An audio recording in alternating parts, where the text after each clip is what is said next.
Everyone, if you'd please rise and join us for the Pledge of Allegiance of 6 p.m. I pledge allegiance to the flag of the United States of America and to the republic for which it stands, one nation, under God, indivisible, with liberty and justice for all. This is the Union Township Board of Trustees meeting agenda for September 13th, 2022, 6 p.m. Mr. Campbell, let the record show all three trustees are present.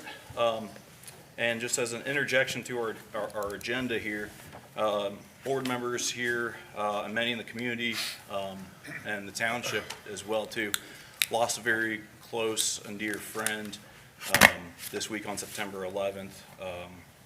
And Mr. Dills has been close with Mr. Michael Walker for years, so I just want to give an opportunity to take a moment of silence and for Mr. Dills to say a few words, if you would. Let's have a moment of silence.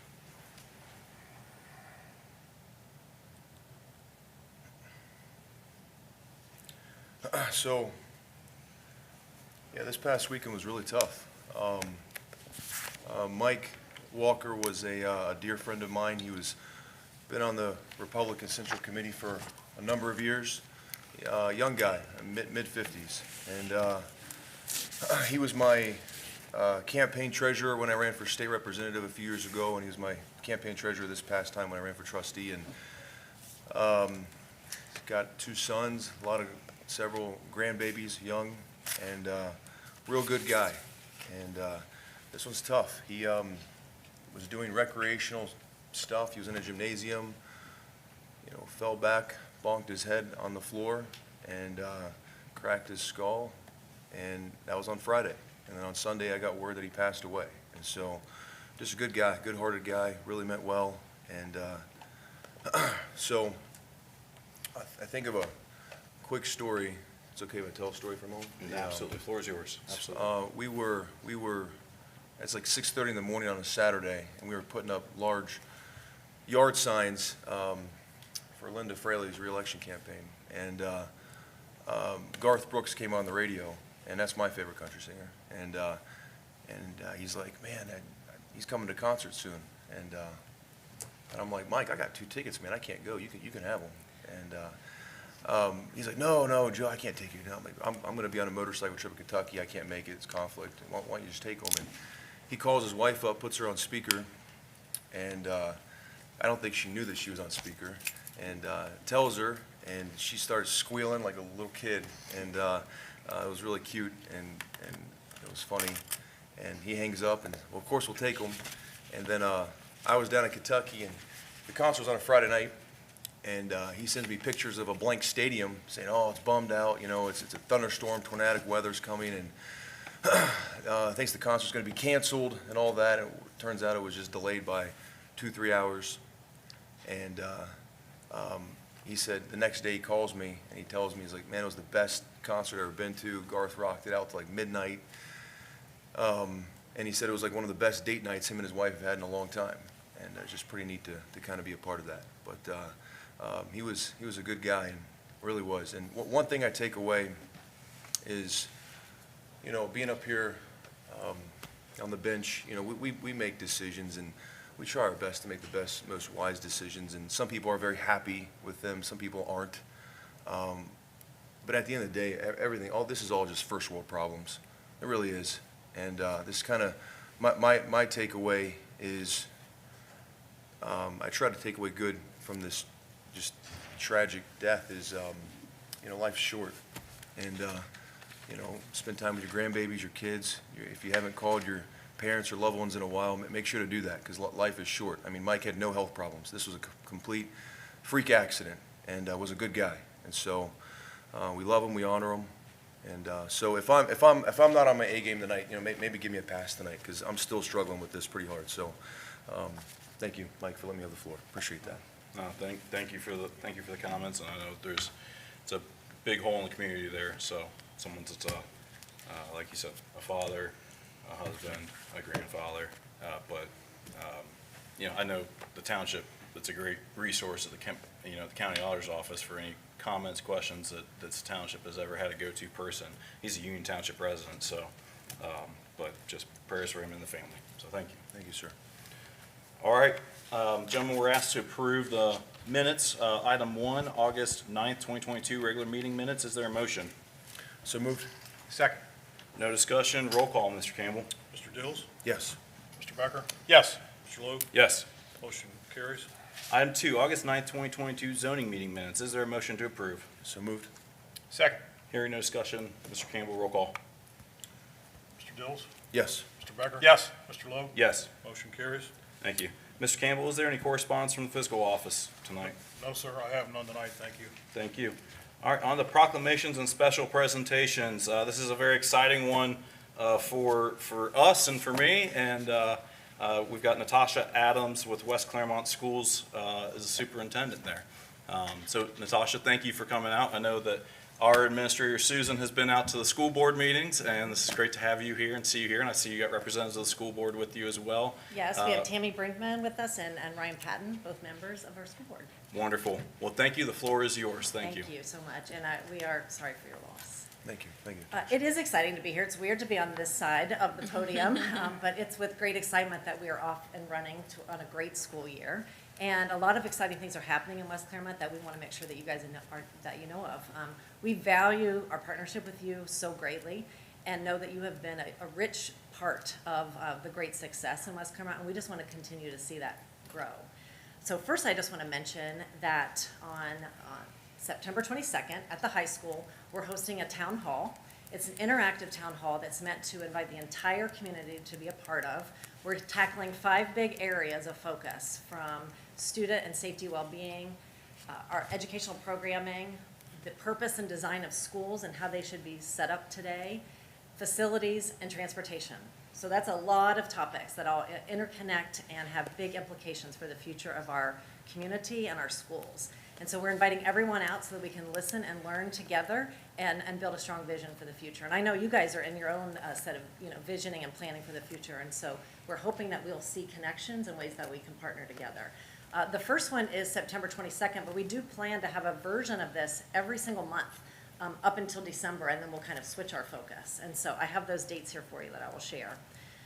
Coming in your mail very, very soon, within the next week or so, you will see our quality profile. It's a complementive kind of presentation that comes out with the state report card every year that really tells the story of West Clermont. It gives a picture of what do we do, not only in our classroom to excel, but what do we do beyond the classroom and beyond the walls of our school and how we partner. And so we're hoping that you will find it very interesting and informative. It's a flat piece of paper, but there's also many QR codes on it so that you can get that 3D experience, get some little videos and learn a little bit more. So that'll be coming in everybody's mailbox. And I have for you guys tonight also the first printout of our roadmap report. This is a comprehensive Volume 1 report that tells you all about our engagement process in our school system.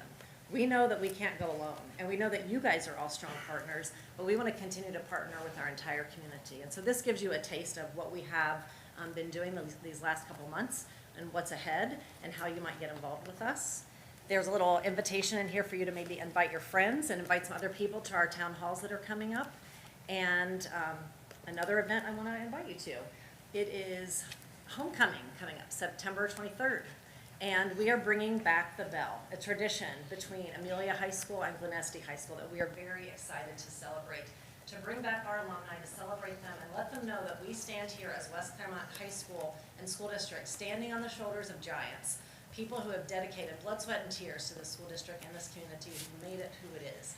And so we want to make sure, even though the building structures are maybe no longer, that connection and that care for our alumni and our community is not dampened. And so there's going to be a big event. We'll celebrate it, a little ceremony, and there will be kind of a carnival type atmosphere and a parade. So lots will be packed into that night. And if you guys haven't gotten your personal invitations yet, you'll be getting those soon to be a part of that event with us. So, and finally, what I want to just say while we have a captive audience tonight is we are so thankful for our Union Township Police and the partnership that we have with them.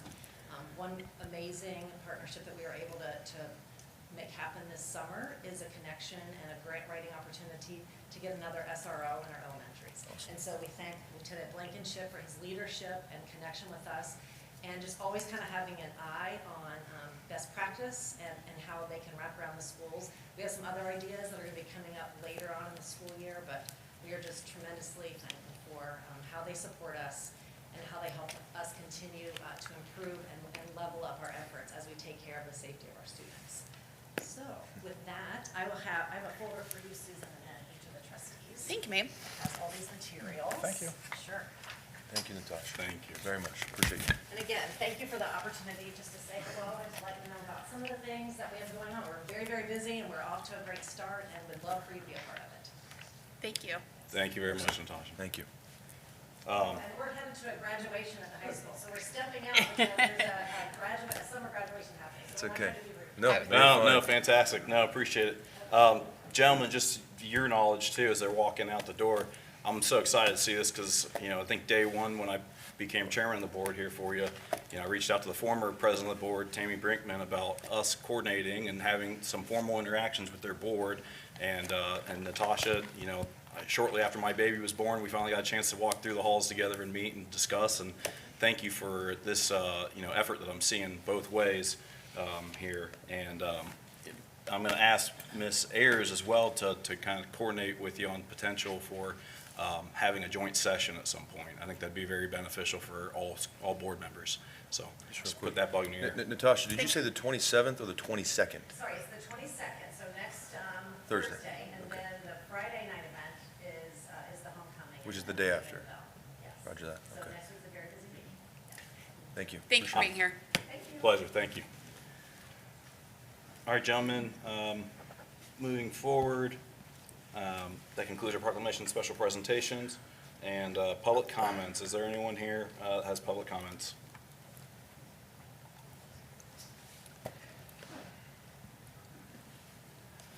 If you may share your name and address for the record, thank you. Yes. Good evening, I'm Lynn Baird.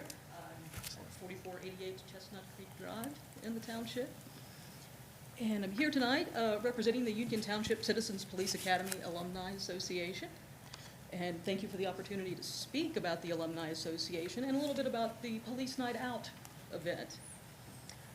The Citizens Police Academy alumni obviously is made up of graduates of the police department's Citizens Police Academy. The Alumni Association formally organized in 2016 to assist the police department with community outreach events and in any other way they may be able to use volunteers. There are just under 250 alumni of the Citizens Police Academy, and we have about 50 active members of our group. The Alumni Association, we fundraise through annual dues and sales of Back the Blue t-shirts. Hopefully you've seen those. If you don't have one, please see me later. We meet bi-monthly to conduct business and to present speakers and information of interest to our members. We recently had Ms. Ayers join us for one of our meetings and enjoyed having her greatly. All right.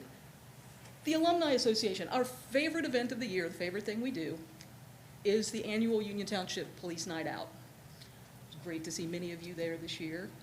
It is such a wonderful opportunity for the police department and members of the community to meet, which goes hand in hand with the Citizen Police Academy Alumni Association's mission, and quoting our bylaws, to promote and enhance the relationship between the community and the Union Township Police Department. So it's wonderful when residents get a chance to meet and ask questions of the officers and learn more about the police department's services. And they can do that all while enjoying free entertainment, free food, and of course the ever-popular raffle at the end of the night. It's not unusual for Police Night Out to attract well over 1,000 attendees from all around the area, so it gives us a great opportunity to show off Veterans Park as well. So the Alumni Association, we begin in about May of every year assisting Officer Steve Seifert with planning the event, and by that time he's already done so much work. But we assist in helping lead teams for setup of the event, parking during the event, the food distributed, and of course the raffle. We provide 20 to 40 volunteers for the event just from the Alumni Association, and then we also assist in coordinating volunteers from many other organizations that come in to help us. So we are proud to assist the PD each year in putting on Police Night Out, and we'd like to thank the entire Union Township Police Department, in particular Chief Gaviglia, Lieutenant Rees, and Officer Seatbert. But we also want to thank the trustees and the township administration, and of course the service department, all that set up. We want to thank you all for your support of Police Night Out. We hope that support will continue. And as for the Alumni Association, we're already planning for next year. That's great. So, all right, and just one more thing, I just want to remind everyone about the shredding event and drug take back that's happening at the Furniture Fair in Eastgate this Saturday from 8 to 12.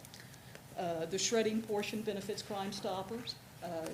The UTPD will handle the drug take back, and the Alumni Association will be there assisting them with that, so hopefully you'll can come out, clear out some space at the house with getting rid of some old papers and any drugs you may need to properly dispose of.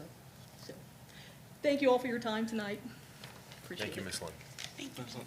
The drugs and shred event on Saturday, can you state the time and location again? Yep, that's it. Furniture Fair in Eastgate, and it'll be from 8 to 12. Okay, thank you so All right. much. Appreciate Thank your you. time tonight. Thank you. Thank you.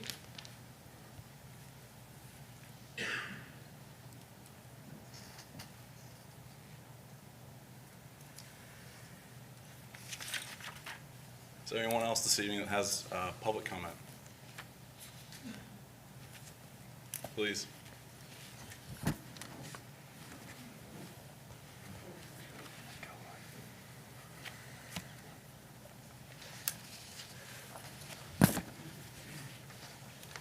Please state your name and address for the record.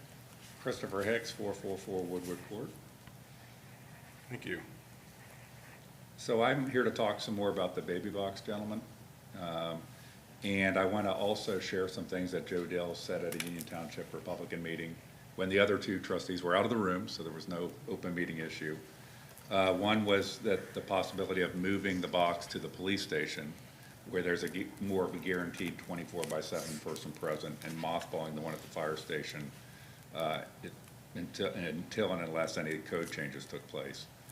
The second thing was that Safe Haven Baby Box would be billed for the cost of the extra staffing, but once the whole situation is resolved, I would just like to point out that based on the numbers that Mr. Campbell had given me, at $722.88 a day, we are now over $70,000 for an extra fireman to be staffed at Station 50, just because of the baby box, so that there is somebody, which I think is correct, per the Ohio code, there to give immediate aid to an infant that might be surrendered and have medical issues into a box. And then finally, he commented that Terry Johnson and Gene Schmidt are working to resolve issues.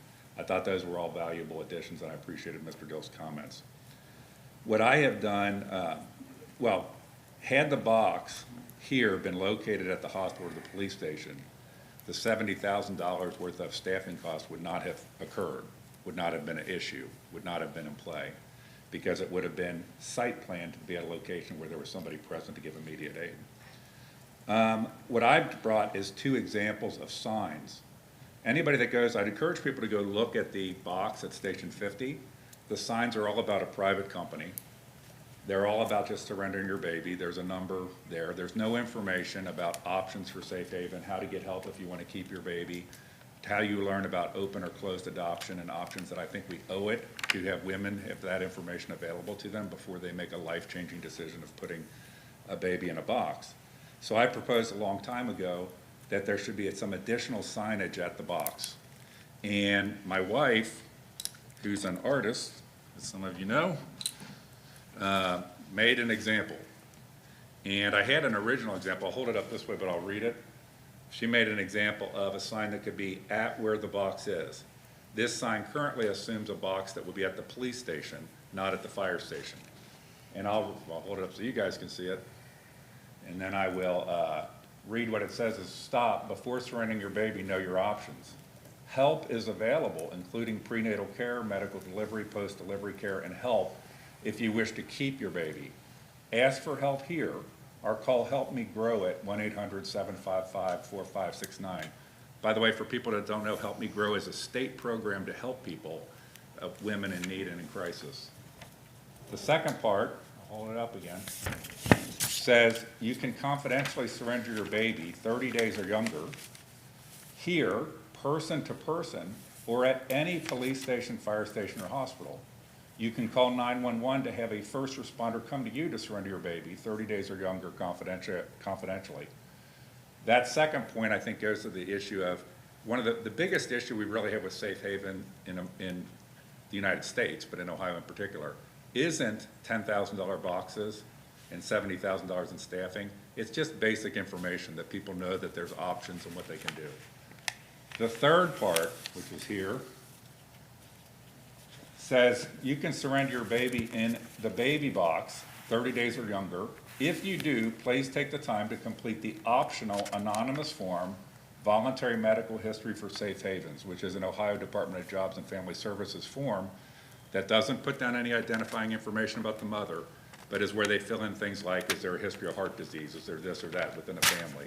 And as you can imagine, anybody here that's a parent would know that would be very valuable for people to know that information or have it shared. The next point says, if shortly after surrendering your baby, you change your mind, call Clermont for Kids, that is the phone number, and tell them you seek reunification. One of the things that I've learned, I think other than a lawyer, I'm probably the biggest expert on safe havening in Ohio right now, because I've talked with tons of people about this, is that on order of 25% of mothers who surrender a baby through safe haven, within a brief period of time, change their mind and seek reunification. That's why professional safe haven never does press conferences, never does press releases when there's a baby surrendered, so that if the mother comes back and wants her baby back, there's not pressure to not do that. When there's press conferences, as you guys have probably seen them, that's all the mom is a hero because she gave up her baby in the box. That makes it hard for somebody to come forward. And about a quarter of all mothers, within a week or two after a surrender in safe haven, national statistics come back and want the baby back, change their mind about that surrender. And then the next point says, you can give up your baby for open or closed adoption, even older than 30 days. Open adoption means you keep contact. Closed adoptions means you do not. Call Clermont for Kids to learn more. One of the things I've also learned, I had a friend in high school that was adopted, but I've never really been that close with somebody that's an adult that was adopted, is that when you're adopted, I don't know if somebody here was, but what I've been told by adoptee rights advocates is that there's a lot of issues when there's been closed adoption, because no matter how loving your new family is, there's always a question as who was mom and dad, and wanting to reunite, especially when you're older.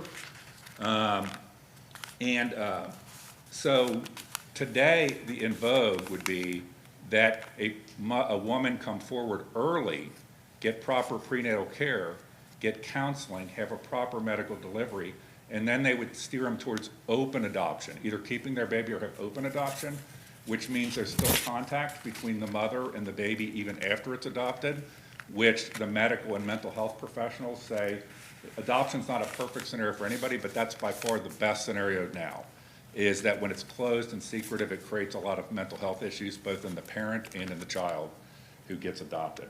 And then the last thing on here says, need medical help. The closest hospital is Clermont Mercy Hospital, 3000 Hospital Drive, Batavia, Ohio. And what I found is that if the boxes were actually getting the babies that Miss Kelsey and Safe Haven Baby Box would indicate, people that, had their baby in the car, have issues, dropped it off, those babies in real life almost always have significant medical issues. And the mothers themselves have significant medical issues, like respiratory distress syndrome, traumatic birth. There's a list of about a dozen medical conditions and that's why, frankly, places that I've talked to that do safe haven in other states are actually confused by what's happening with these boxes, because They see that actual real situations of a woman in real distress. A lot of times there's drug use, mental health issues, and the babies almost always they see have significant medical issues. Whereas to date, and there's somebody that keeps track of it, these boxes and the 21 surrenders ever in the history of boxes, none in Ohio, there has never been ever in press releases, because they do press releases, one baby that had a medical issue that was surfaced in a press release, which makes it kind of odd based on what happens in other states. The other thing I did, and my wife was kind enough to make a sign for me, is that if we're going to have a baby box, say at the police station, wouldn't it make sense to have a sign on every other fire station, or if we had more than one police station, which I don't think we do, about where to go with the baby? So this one says safe haven available here. Just so anybody knows, safe haven is available at every police station, every fire stations, or if I saw an officer on the street, and I had a baby 30 days surrender, you can give a baby to an officer on the street. That's Ohio law. You can do it at any hospital. So all of our fire stations and our police station were already safe haven locations. Other parts of the country, they don't even take this part off. I'll kind of hit it, which is about the box. They find that signs that cost $50 to $100 are more effective than $10,000 boxes. That the issue is not boxes, the issue is information. And young women knowing about these things before the need, before the situation, before they're desperate. So as they're growing up, they know that there's these kind of options available. But this one says you can confidentially surrender your baby up to 30 days. Ring bell. If no answer, call 911 or go to a hospital. Need help, call Help Me Grow. Anonymous baby box available at, and that's the police station address on there.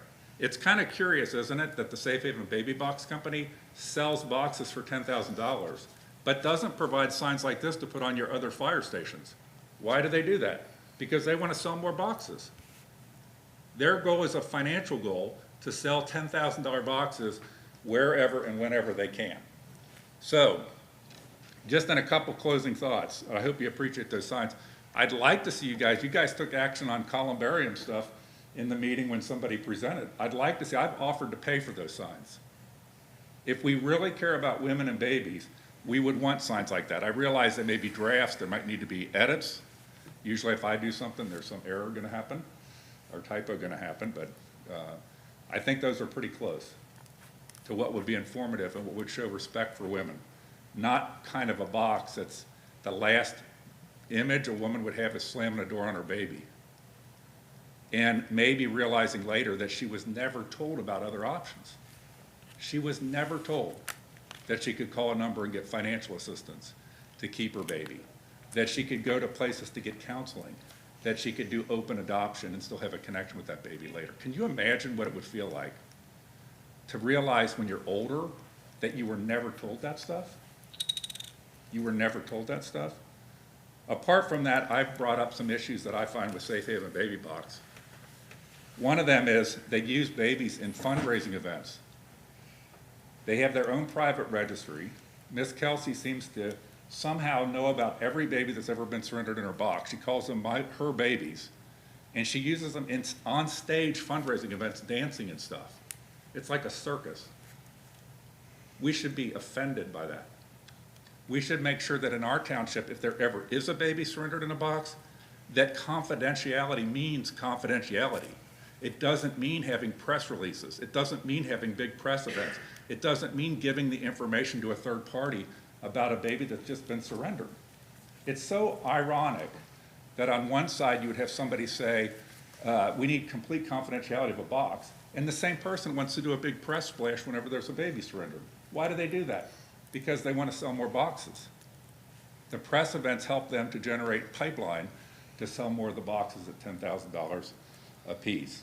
There's a lot of other things that I have brought up. I brought up hiding the information, but another thing that people should be aware of is the hotline number on the building. So there's a hotline. The hotline is staffed by activists, not trained medical and mental health professionals. Think about that. So on the side chief of your fire station, there's a phone number that if a woman calls it, she might think she's getting some medical or governmental agency, and what she's getting is an activist hotline. These are all things. I realized, Joe, you made a comment in the meeting on Tuesday, I think it was, that, you know, you live and you learn. You know, and there's things, that, you know, and I'm not questioning the intent of the box. I'm not questioning the heart. What I'm questioning is now that there's water under the bridge, do we realize that this is a more complex issue? And it's something that our society needs to address, more than just throwing a box in a fire station. And then if we're adults, we have to step back and say, what's actually right for women and babies? And how can Union Township be part of changing the cycle from just putting more of these boxes in? So I think it's a dangerous situation right now when we put these in and we may look at it politically versus look at it at what is the right thing for mothers and babies.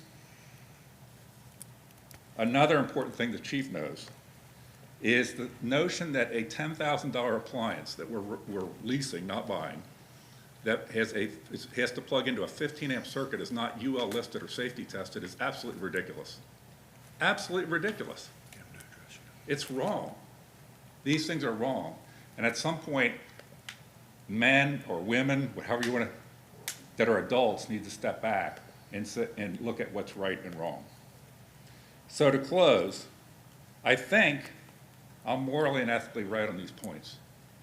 And I'm actually glad that this has come up because I think somebody along the way of these boxes, you know, there's a lot of them in Indiana, there's only 7 in Ohio right now, that somebody step back and look at what's going on. The woman involved is very bombastic, very in your face with these things. I've been attacked in 7 TikTok videos.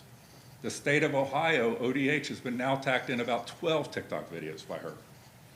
And so it's hard to stand up and say, you know, we should look at what's right and wrong about what's going on here. So what I would say is we should move the box to the police station where we know there's going to be a person there that can render immediate aid to an infant that is put in the box. That should be non-negotiable. If it's worth $15,000 for a box, it's worth to put it someplace where there's a human being that can render immediate aid, not someplace where we're counting on some untested alarm system to send a first responder that we don't know what the response time will be. Second thing is to put signs like the small ones on all of our fire stations and put the big sign or something like it wherever we actually end up having the baby box in Union Township. And the third thing, and I think as important as the other two, is to have the word confidentiality mean confidentiality, which means I've learned from talking to professional people, actual professional people, you don't do press releases and press events all the time when there's a surrender. You keep it quiet. And that the key issues are informational, not money. You know, in our society today, I think a lot, and I'm not pointing at you guys, but a lot of the political class sometimes just thinks throwing money at stuff makes it look like I solved the problem. And these problems are not really about money. And if there's a girl that's putting a baby in a box, a woman putting a baby in a box, and slamming that door, we have to admit our society has failed over and over again that somebody would get to that point. We can't fix it here. We're not going to be able to fix it. But we can at least do the things that make sure to the best of our ability, women are informed of their options. Women are informed of their options and treated with respect, and that confidentiality means confidentiality. Thank you guys very much for the chance to speak tonight.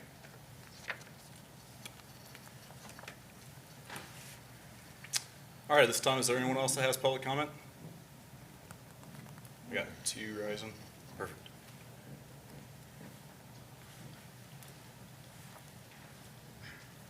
Bill Thomas, 838 Dorjeen.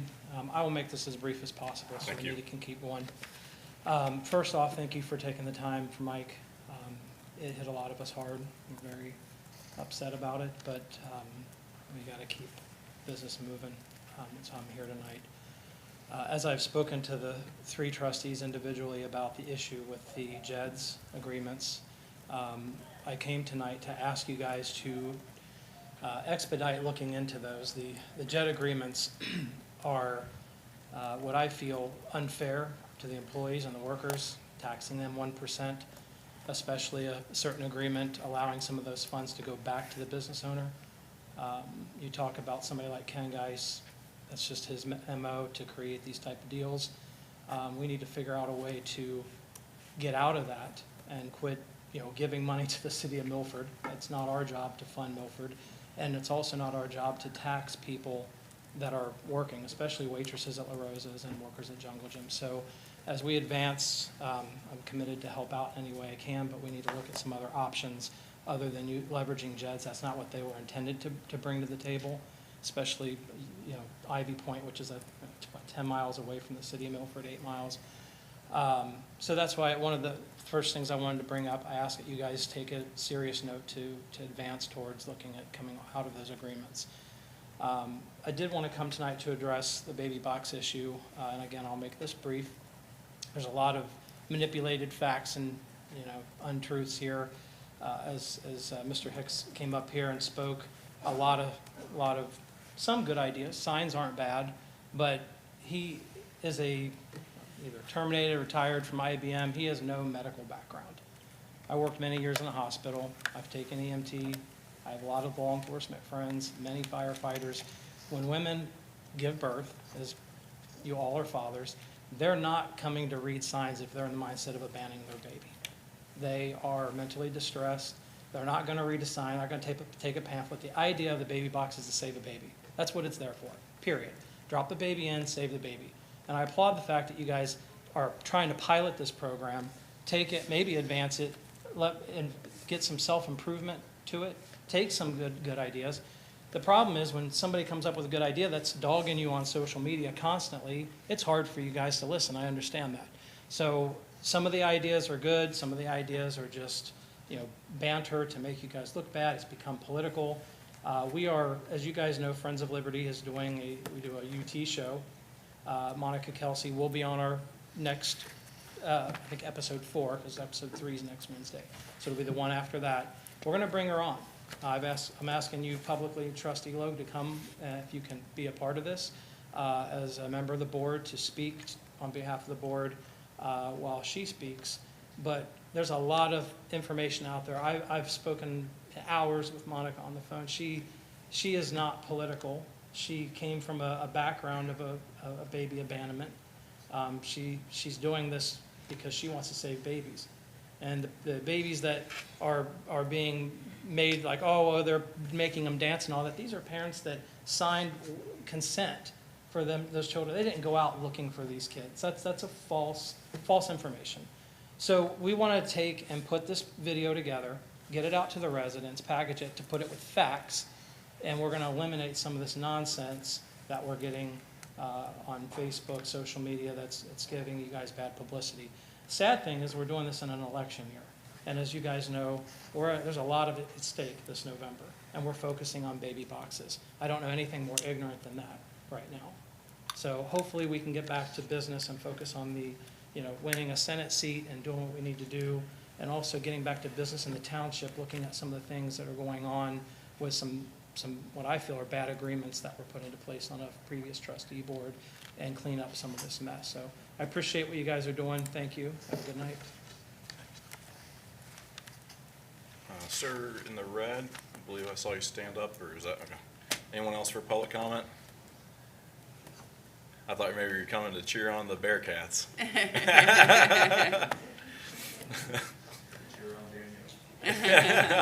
Very good, very good. Seeing no further public comments, let's continue on with that agenda, what everyone has patiently been waiting for, 40 minutes into the meeting now. So thank you all for your time and support. Moving on to personnel actions. Administration, so Ms. Ayers, if you'd like to present your two Yes. positions. Yes, sir. Mr. Flatty, you want to come up? This gentleman needs no introduction, but Mr. Flatty has worked here for a period of time, starting off as a co-op and then as a planner one. During our time of transition of employees, took on a lot of extra responsibilities and has been really developing. Stepping back from the interim role now that Mr. McCormick is in place as the development director, but wanted to get him to a position I think more adequately represents the job he is doing at this time, the services he's providing for the township. So I'm asking you to consider an appointment to a planning manager. Day-to-day duties will be helping the first line of planning and zoning, working through the initial issues with the help of Mr. McCormick as necessary. Has been doing some work supervising the post office, picking up a lot of extra duties as necessary. I really appreciate what he's done for us while I've been here and think it's a good move, and will adequately represent the job he's been doing for the township. Thank you, Ms. Ayers. Gentlemen, we're being asked to confirm the promotion of Craig Flouty to the position of planning manager. Do we have that motion? So moved? Second. Discussion, gentlemen? Yes. Go ahead. Just a little history. So when we took office, we did not have an administrator. It was maybe 2 months later, then Corey got a better offer, went to the city of Loveland. And that kind of put us in a lurch. I mean, we run slim here to begin with in terms of staffing. And Mr. Flouty really stepped up. And he did a great job for us. He has all along. And if he hadn't stepped up and done the work and put in the time that he's been doing and really filling in those gaps, we'd have been in a world of hurt. So I just want to publicly thank you for your efforts and your successes and what you've been contributing here. Thank you. Really appreciate it. Thank you. Craig, you've been excellent since being here, and you've been an excellent soldier. Like Mr. Becker was talking about at the beginning of this year, some rough water for the township, but you stayed here and really kept going, and I appreciate you very much. Every time I've called you with a question, you've answered, and I appreciate you very much for that. Thank you, sir. We love you, we appreciate you, we hope you stay here for as long as you want to be and many years to come. So, you, much deserving of this, sir. You have my full support. Thank you. Yes, sir. Yeah, kind of echoing both their parts, you've been absolutely excellent. Any organization, large and small, organic change does occur, and regardless of how stable that is or not, there's volatility that, that comes with all employees throughout. Anytime there's change, human nature not to like change. So you had a steady hand in everything that you've been. To me, that speaks to your volumes of your leadership and your ability to be engaged and unwavered. And that's a great aspect for someone that positions themselves and continues to move into more responsibilities and roles, because it's that good judgment. It's executing that great judgment and being able to have a cooling tempo to the room and not just pouring fuel on it. So anyway, phenomenal work. Gentlemen, close the discussion. We'll take a roll call. Mr. Campbell? Mr. Dills? Yes. Mr. Becker? Yes. Mr. Logue? Yes. Congratulations, Cheers. Craig. Nice job, buddy.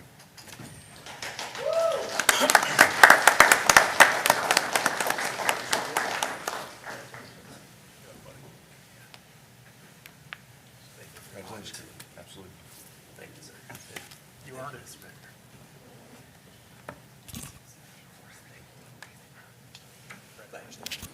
Thank you, sir. Thank you, gentlemen. We also have this evening confirming the appointment of Jackie Martin to the position of clerk. Ms. Martin? As you are aware, for the post office, we have a collection of part-time positions that will be helping us fill the hours necessary to provide that service. Ms. Martin came to us, I believe, was a referral from Ms. Dotson, and it went through the interview process. Everyone has been very impressed with what she would bring to the table. We are hoping to have her on board now to help fill out some of the hours as we get towards the end of the year. They're always the busy time at the post office, and we're looking forward to what she can bring to that experience. Wonderful. Gentlemen, we're being asked to confirm the appointment of Miss Jackie Martin for the position of clerk in the post office. We have a motion. So moved. Second. Discussion, gentlemen. Ms. Martin, look forward to you. Thank you for helping out the team. Appreciate you very much. Thank you.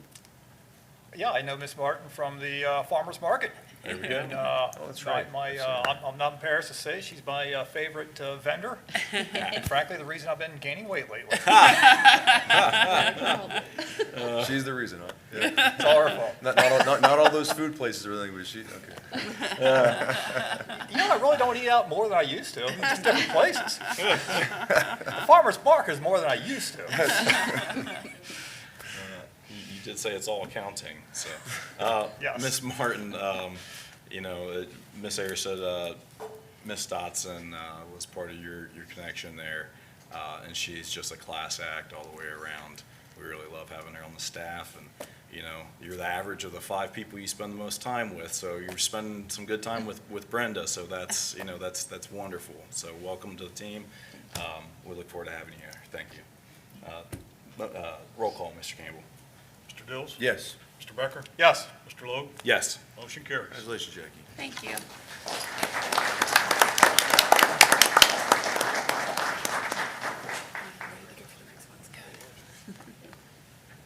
Congratulations, Jackie. Yes, ma'am. Congratulations. Welcome aboard. Love your muffins. I'm just gonna try this now. Welcome to the team. Thank you. Congratulations, Jackie.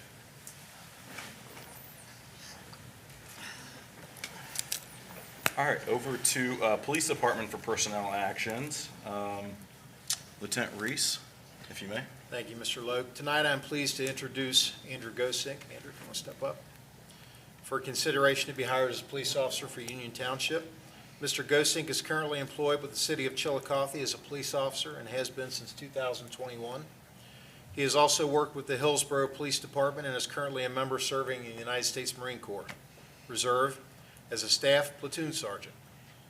He has completed all appropriate background steps to include polygraph examination. If approved, his start date would be October 4th, 22, pending successful completion of a psychological review and medical exam to include drug screen. Thank you, Lieutenant Reese. Gentlemen, we're being asked to confirm the appointment of Andrew let me get it right, Gosink? Gosink. Okay, perfect. The position of patrol officer. Do we have that motion? So moved. Second. Discussion, gentlemen? Andrew, appreciate your service, my friend. Yeah, very much. Appreciate you coming on board as well. So that's all I got, sir. Mr. Baker? All right, I have a question or two, so. Figured. All right, what reserve unit? I'm with Weapons Company, 3rd Battalion, 25th Marines out of North Canton, Ohio. North Canton, Ohio, Weapons Company. All right, I was with Lima Company, I was with Weapons Platoon in Lima Company, in Columbus, Ohio. So we shared a lot of sand. So how many years have you been with the reserve company there? I served with Lima from 2013 to 2017 as a Weapons Platoon Sergeant, and then I transitioned to Weapons Company. I enlisted in 2007 from active duty. Wonderful. Oh, Appreciate your good. service.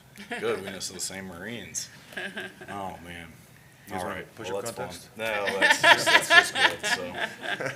So that's great to hear. Thank you for the continued service that you have. And, Thanks, sir. yeah, always good to have another Marine around. Someone's got to eat those crayons. So anyway, gentlemen, Mr. Campbell, a roll call. Mr. Dills? Yes. Mr. Becker? Yes. Mr. Logue? Yes. Motion carries. Congratulations, Andrew.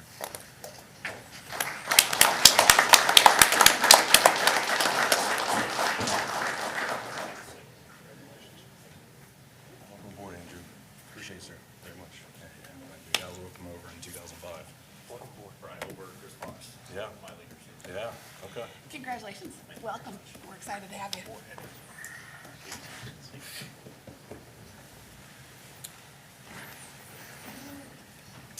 right, Lieutenant Reese. Thank you, Mr. Logue. I'm also pleased this evening to present Officer Danielle Smith for promotion to the rank of Patrol Sergeant.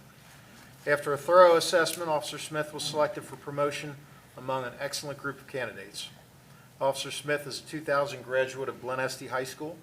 She started her career with the Union Township Police Department in May of 2006 as a police officer. She's also served as a traffic crash investigator since 2014, very important role within the police department, and we lean on Danielle a lot. In February of 2021, Officer Smith was assigned to the Clermont County Narcotics Unit, where she currently serves. She's a 2004 graduate of Thomas More College, where she earned a Bachelor of Arts degree majoring in criminal justice. She's also a 2004 graduate of the Great Oaks Police Academy, where she earned her Ohio Peace Officer certification. Officer Smith has served 16 years with the Union Township Police Department, and she has received excellent performance appraisals from her supervisors. Since joining the police department in 2006, she has demonstrated consistent top performance and has a high level of commitment to serving the citizens of Union Township. I am pleased to request the board's endorsement of Officer Danielle Smith for promotion of the rank of Patrol Sergeant effective September 20th, 2022. Gentlemen, we're being asked to confirm the promotion of Officer Daniel Smith, Sergeant. Do we have that motion? So moved? Second? Discussion, gentlemen.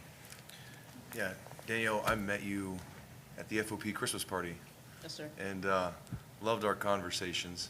And your story here in the township is incredible. I don't give out cheap praise, so if I don't mean something good, I just won't say it.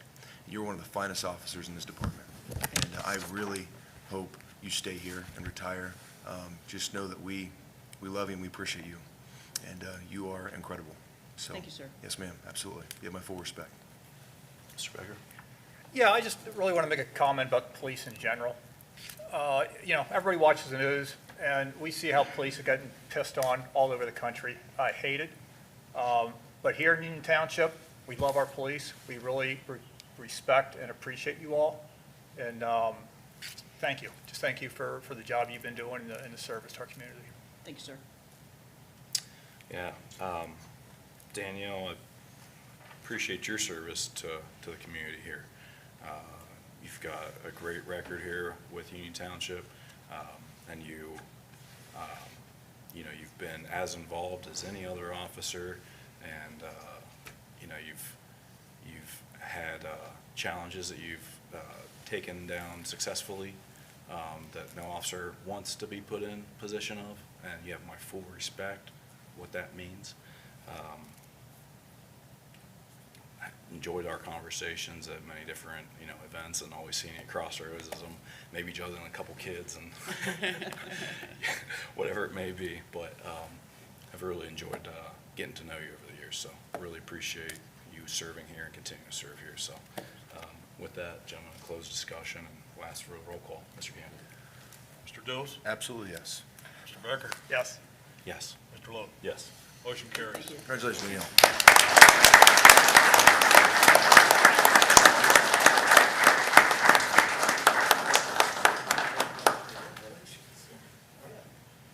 Congratulations, Sergeant. Yes, ma'am.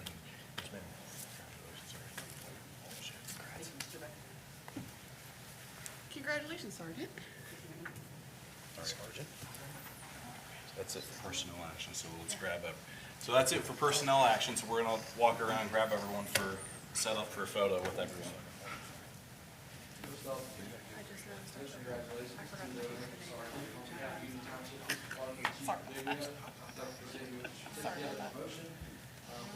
Patrol Sergeant effective September 20th, 2022. Along with that, we promote with your chaperones and a badge. Congratulations.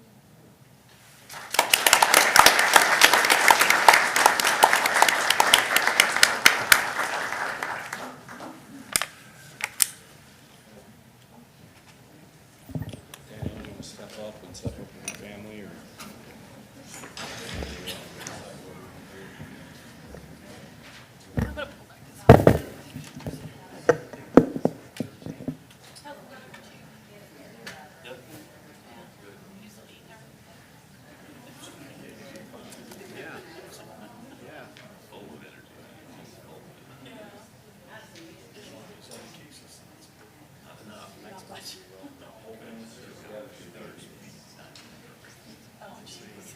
So sure.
They're pleased you paid you.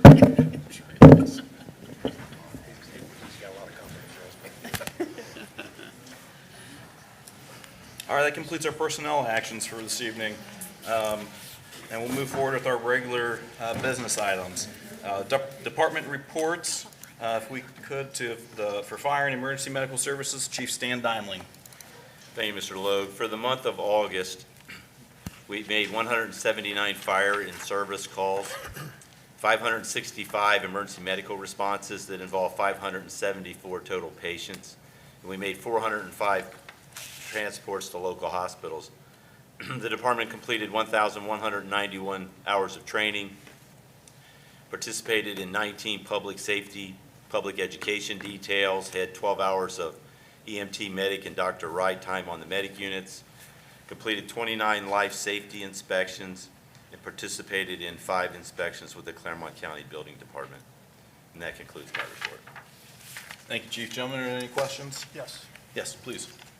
So Chief Dimling, there was a statement tonight that the fire department has spent, I think the number was $70,000 for personnel costs for the baby box. Is that correct?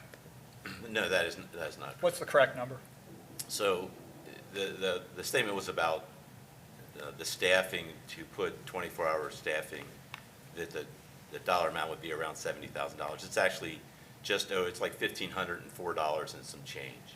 $1,504 is the correct number, not $70,000. That is correct. The only time that we had to bring in anybody extra for that staffing of that station was the very first weekend that we were made aware that that there was a difference between the Ohio Revised Code and the Ohio Administrative Code that we were unaware of. Mr. Hicks, brought that to our attention. In fact, I remember it distinctly. I was across the street, actually at Tractor Supply.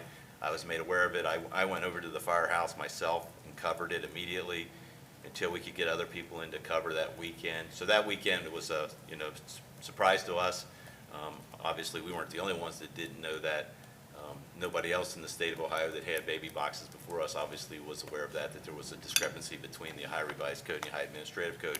Long story short that was the only weekend that we brought somebody extra in, and it was like just over $1,500. Since that time, we've covered it with regular staffing. So can you elaborate on that a little bit, how you've been able to juggle the staff to cover 24/7 ever since then? So we have people that are on restricted duty, light duty, people that may be injured on the job or off the job that have restrictions on their employment, on what they can do. They can't function in full service. So we have assigned them down at that station when they're on limited duty. And for any of the time that we can't do that, that's by far the majority of the time is covered by people that are on limited duty or restricted duty. They can't go out and make fire and EMS runs. If that's not the case, there's 6 people assigned to normally between the 2 stations on Old 74, Station 49 and Station 50. If we don't have anybody on restricted duty that we can assign to Station 50 specifically for that detail, then we'll move somebody from Station 49, and then we end up with 3 people at each of the stations. So it's just actually redistributing existing staffing as opposed to bringing in additional staffing specifically to man the baby box detail. Great, thank you. You're welcome. Mr. Dills? Chief, appreciate you very much, you and Assistant Chief Fife. And sorry you have to deal with this headache, but I think it'll be worth it in the long run.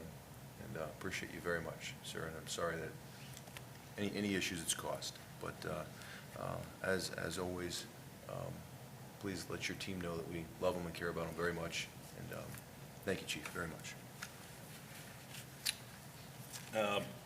Chief, and this is probably just simple, look, I'm looking down the hard facts here that you present with your numbers on your monthly report.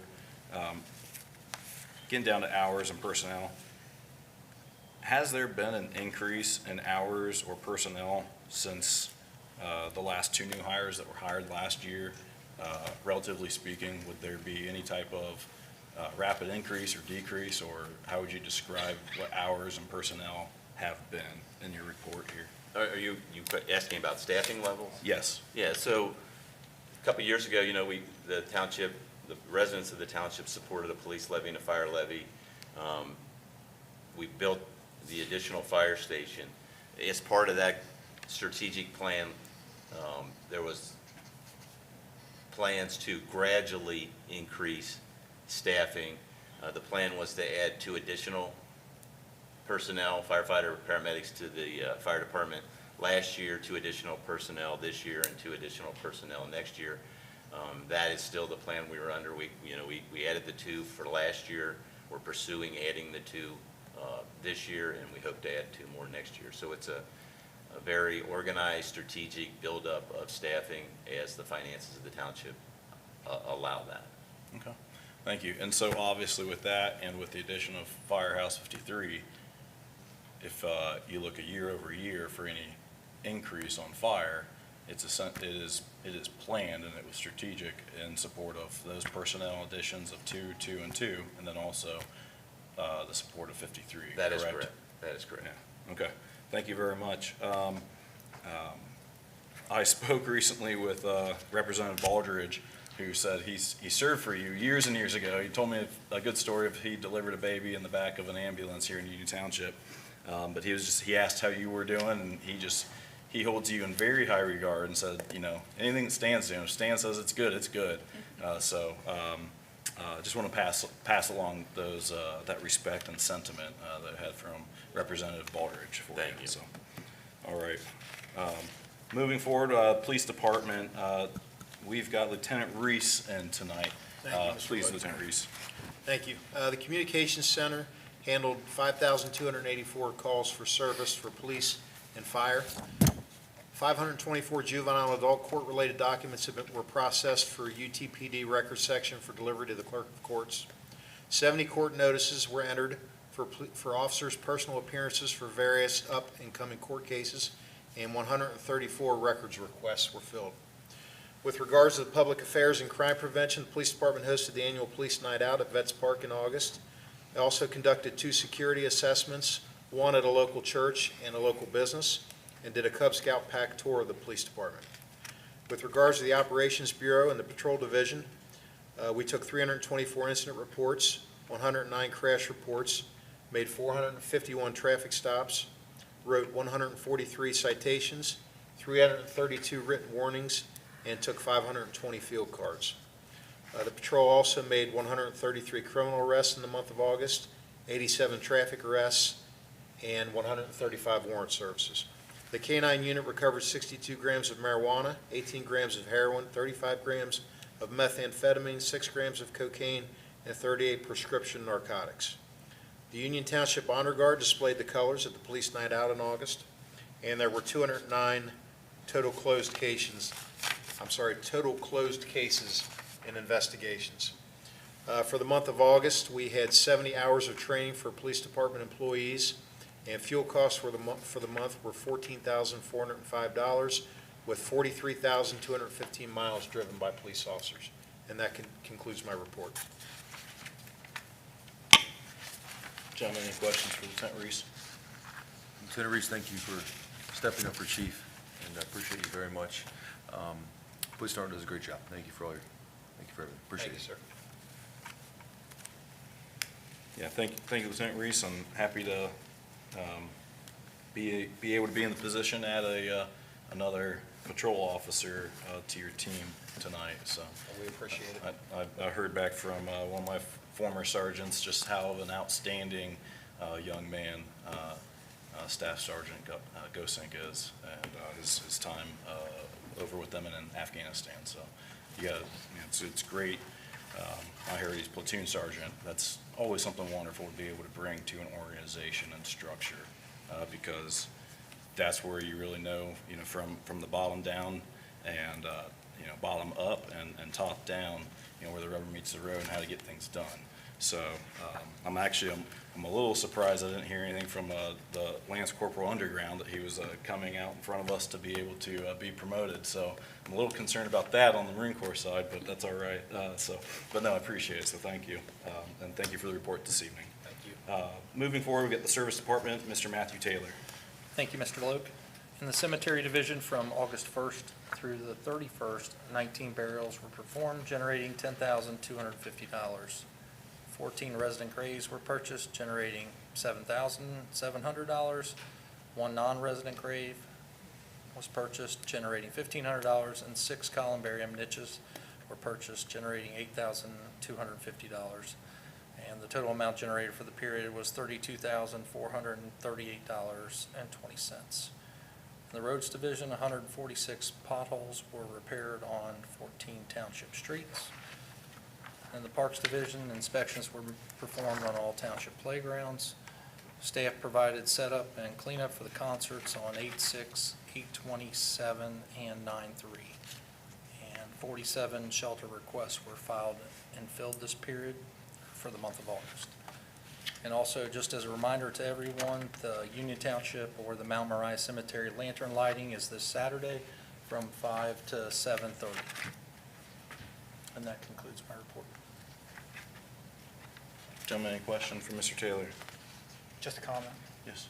Yeah, Mr. Taylor, I was at the cemetery today, and I was given a tour, and it's very impressive. Your people do a great job there. It's beautiful, and I just wanted to pass that on. I'm looking forward to the lantern lighting ceremony this weekend. Thank you, sir. Mr. Dilson. Yeah, Mr. Taylor, I forwarded you on a message from the Wiser Lawn Care, and it happened to be, it wasn't a county issue, I think, that had to clean up the roadside, Yes. but you still helped and spearheaded that. You didn't have to do that, you could have passed the buck off to the county, but you still helped and spearheaded that, and appreciate you just stepping up and going outside your necessary job description to help out, community members and residents. I really appreciate that. But fine work. I drove down a road that we had just recently paved, looked excellent, so just tell your team, good job, appreciate you very much. Hopefully the weather is a lot easier to work outside now that it's in fall instead of Yes. 90-degree July and August, so. Unfortunately, it's winter's right around the corner. Yes, sir, I know. But yes, I appreciate that. Thank you. We always seem to have that joke, Mr. Taylor. You talk about everyone going into the winter months. Yes. Yeah, but we got some new equipment coming this year, right? So It's in it's still, process, yes. yeah, it's still on Supply the chains. supply chain. Well, Yes, it is. soon enough, as soon as it possibly can. And again, so this year was the most amount of road mileage repaved, right? 4 miles, 4.1, 4.25. 4.25. Yes, right around there. That's great. So, yes. We appreciate that and keeping the township roads up with all the resources that we provide to the best extent that you and the team can. So thank you. Thank you, sir. All right, moving forward, for planning and zoning, Mr. Mark McCormick for the Director of Development report on planning and zoning. Over to you, Mark. Thank you, Mr. Logue.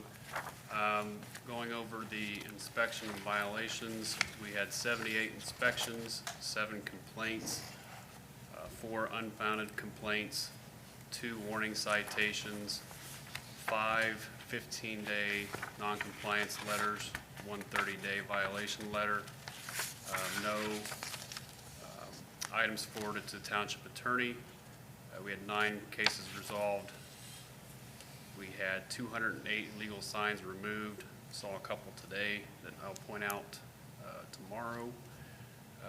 8 miscellaneous issues, 11 violations for the month, and 11 re-inspections of violations with no nuisances filed. As far as the permit activity in August, we had 1 commercial permit, 10 changes of use, 3 signs, no portable signs, no temporary sale permits, 1 temporary trailer, 8 single-family dwellings, no multifamily dwelling units, 3 additions, 2 decks, 5 accessory structures, and 22 pools or fences, with a total of 55 permits issued. Total revenue for the month of $6,590, with the prior year revenue being $3,415. Thank you, Mr. McCormick. Gentlemen? Yeah. I just want to say welcome to the board up here, and I appreciated working with you the last couple of weeks, and looking forward to that relationship continuing. Thank you. Likewise, I'll second that, Mark, and appreciate you being on the team very much. So, doing a good job so far. Appreciate you. Absolutely, thank you, and welcome, Mark, and I'll just pass it along to you as well.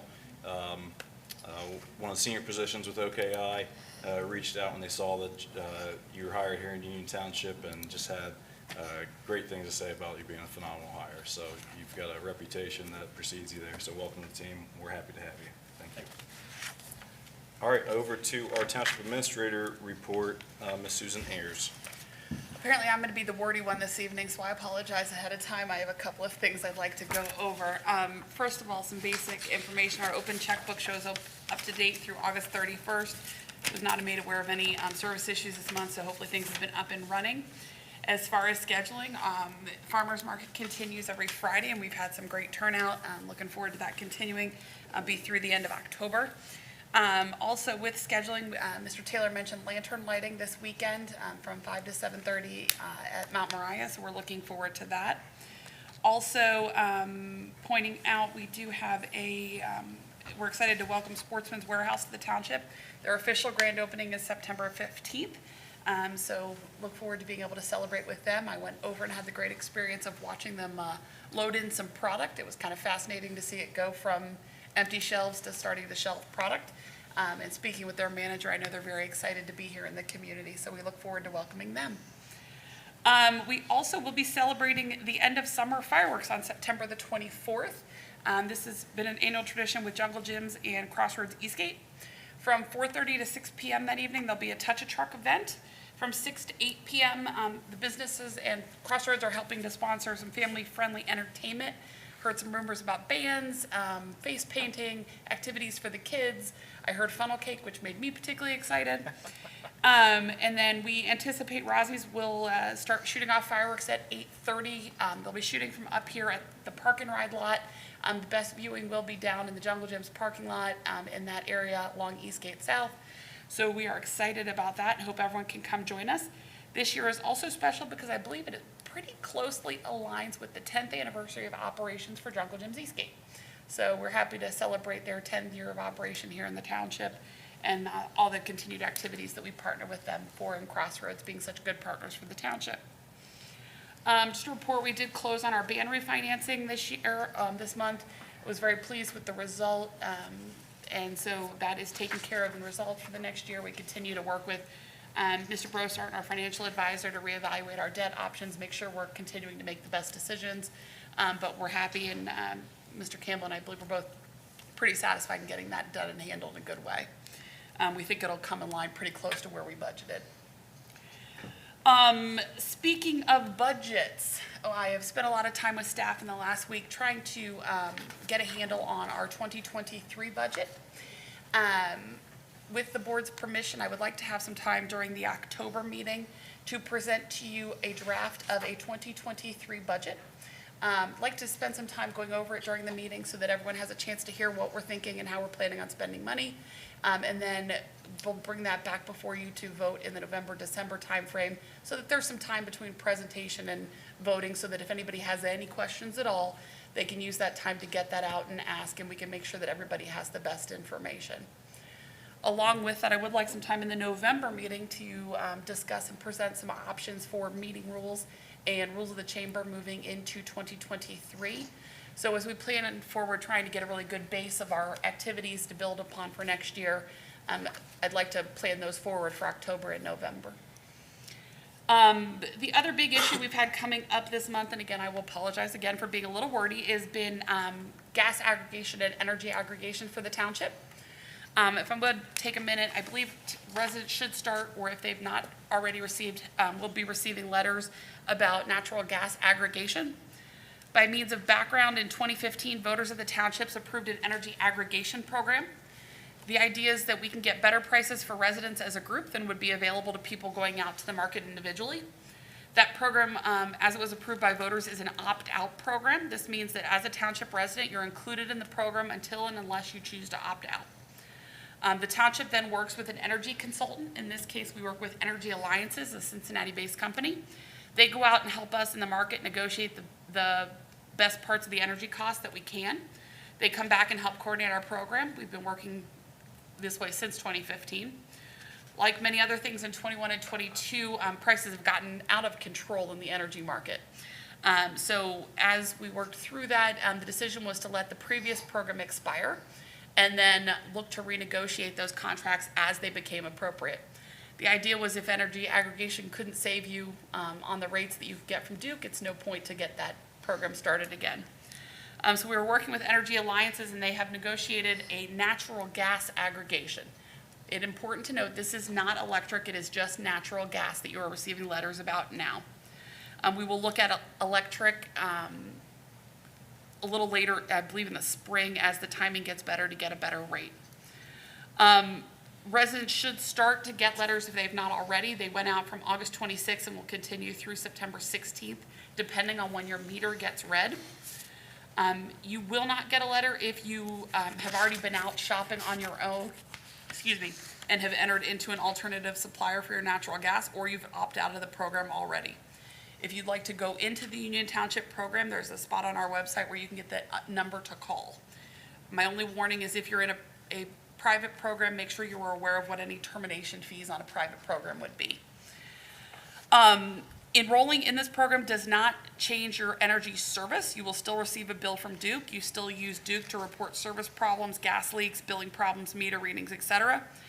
What this does is affect a very specific rate on your bill called gas cost recovery. When you enroll, it can take a month or two to enroll and start to see the billing details change, but you will see a slightly different change on your bill. On your bill, there's a separate section for Duke charges related to the delivery of gas to your home. So that's the lines, the infrastructure that are required to deliver gas to your home. What will change is the actual cost for paying for the gas or the gas supply. By choosing the aggregation program, you're working with an alternative gas supplier, or AEP is the company that we've negotiated with.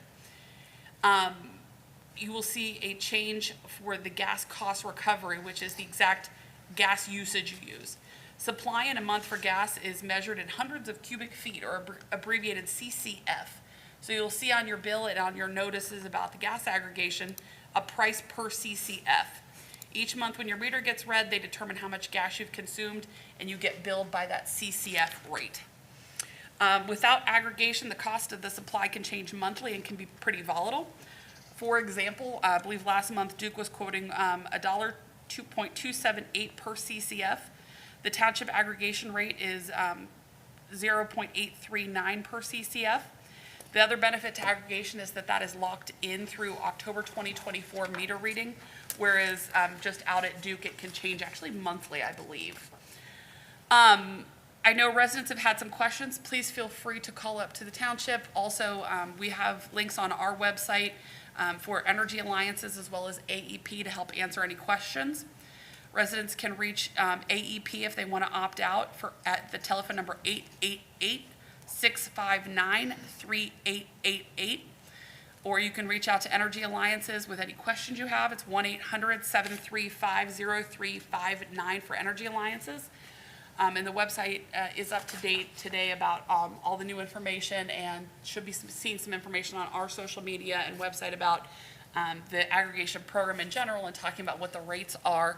But just encourage everyone to pay attention to those letters because it is an opt-out program. You will be enrolled unless you take the step to call or return their mailing and get back to them with that way. And I think that is all I have at the moment. Thank you. Thank you, Ms. Ayers. Gentlemen, any comments or questions for Ms. Ayers? I saw John's wheels spinning over there with questions. I think you answered it, so I was just going to ask, so with the Energy Alliance rate, it's 83 cents. Well, I'm going to round it up to 84 cents per CCF. What is it currently right now with Duke? The last month I was able to check for Duke was 1.278, so it's about 40 cents-ish rounding difference. Well done. Okay. Second thing I had was, I think, Mr. Becker, did you ask this question, or maybe it was someone for public comments, but I think it was you, about garbage? That was not you? Oh, it doesn't matter. Have we Not thought? tonight, in the past, we've In the talked about past, it. so, yeah, so Yeah. any headway on, Aggregation. is it a smart move to kind of do something similar with trash pickup? Would it save the residents money? I think there is a possibility. I will need to take some more time to look into it. We had some Okay. initial conversations with Solid Waste District to see if there was some possibilities, and we've looked at some recycling options, but I think it probably needs to be investigated more to see if it would be helpful. Fair enough, okay. It just popped in my head as you were Sure. talking about this. That's all. Ms. Ayers, I know you're extremely busy, and I appreciate your hard work very much. Problem. And keep it rolling. Good job. Thank you. Yeah, Ms. Ayers, and I'm just going to add a touch on the garbage question. As you and staff research and take a look into it, it's my understanding that the history with the township and that has been, it's important to have communication with the residents and have the residents to understand. Because I believe the history there is that if it's been pursued or pushed in the past, it has been pushed back upon by residents because they felt that it's something that the township was forcing and not giving a choice to residents. So Very good. that's just, it always comes down to the ability to actually communicate and that we have that type of, which I know Sure. you're very good on Sure. for how we receive input and hear from our residents. So, but just giving you that on your radar. Can you and the staff take a look at what type of stance we need to take on solar panels and the green energy as far as, I know the county commissioners, if we put forward a resolution that we're not interested in it here in the township, they can give us some support on that from the ORC. But I think we need to look at what's the pro cons as far as that goes. I see you nodding, so thank you. And then at this time, do you have any comment on, I'll just roll this into two things for RFPs out for competition to subject matter experts on the Eastgate Mall pledge and Route 32 corridor, which encompasses Mount Carmel and everything in there. And then also actually looking at the infrastructure of technology and our website, those type of redevelopments, because again, that just goes hand in hand with being able to communicate with your residents and get some scale to it, especially in a township with 50,000 residents. So do you have any type of status on those RFPs for competition? I do. The easier one will be computer services. One of my concerns, God, as I'm closing in on 6 months here, has been, I think our website is a little difficult to navigate, and I want to make sure we're using something that's the most efficient way to communicate with residents. So some of that involves the design of a website. Some of it also involves some of the other technology aspects that we may be able to put into place. Things that can help with public records requests online, things that can help with integrating the online permitting, things that can help with some of the agenda management issues and making sure the information's getting out correctly. So I have been working, and I think I now officially have some sign off from legal about a draft of an RFP that I believe will be released end of this week or early next week, looking for potential going out to the market and soliciting help for redesigning our website and any other of those additional services that we can bring to the table.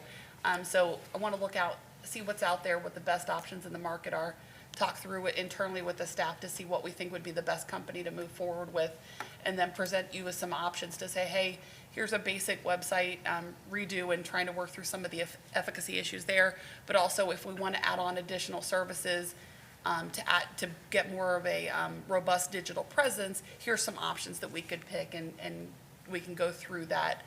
It'll probably take, once we release it, it'll be about 2 weeks to get it back and then some time to evaluate. So we'll work from there. With regards to Eastgate Mall, I have been spending some time also drafting a RFP for master planning services, which is to have a company be able to come in and assist us to start those initial plans. start working with the community members to hear what community input would like to see on that site. Start to work importantly with the business owners that are already there to make sure that they talk about what they see as the future for their businesses in that facility. And then being able to start working through that process. We've had some contact with local community partners, other government entities, the chamber, about getting involved in that process. And so I've been trying to work through those channels. I am hoping that will go out next week too, but I also want to make sure we're taking our time and doing it in a way that gets a coalition of a few different entities together to try and work towards that common goal. So hope that we can have that issued next week, and we're working through that for the goal. Okay. All right, thank you very much for that. And, you know, for the community's general knowledge too, RFPs, request for proposal, sometimes people interchange RFI, request for information. Yes. But to the, you know, subject matter expert side or to the industry side, request for information basically says the government doesn't know what they want. They don't have any firm requirement. They're just doing market research. So you don't get as much return on that when you release those. Whereas a request for proposal says, we're firm, we know what our, you know, concern or issue or problem we're trying to solve. Hey, industry, come up with the solution and be able to take firm action on that. So that's great. You discussed the budgeting items for in October. Thank you again. I think that's a welcome change to be able to put that forward and bring it and present it publicly and have discussion. And then also about a push up from our department heads about what their budget items are and allowing them the responsibility and leadership to execute and push up their budgetary requests. So thank you with those as we take these you know, steps to continue to improve that process. And I think that goes likewise into, you know, you're referencing November is a good time period to also bring into, you get into these winter months and things seem to slow on the economic development side, so it's a great time to continue to look at these, like you referenced, the meeting rules and some policy updates, just like you said, the IT policies 2006. I don't know if you're gonna bring that one forward yet, but just being able to look at that and put those resources behind it, so I appreciate it. You know, and like tonight, you know, I think on average right now, we've had public comment period has gone about 40 minutes or so, which I think is a great thing because it means that the public knows that we're here. We hear their issues and concerns, and we're going to put resources towards it to address those concerns. You know, so that's great to have that type of engagement and involvement. So anyway, thank you very much. Appreciate it. Thank you. And we'll continue on with the agenda if there's no further comments, gentlemen. Yes, Yeah, please. Chairman. Yeah, I just want to go back to aggregation, make a couple of comments for the public. So I've called up a website, and I would encourage the public to do this. It's energychoice.ohio.gov. It's also known as the Apples to Apples website for Ohio utilities. And you can go on there and you can look up gas or electric and find out what the current rates are. So, you know, to put it in perspective, if you look at today's Duke rate, it's actually $1.16. Our aggregation rate is 84 cents.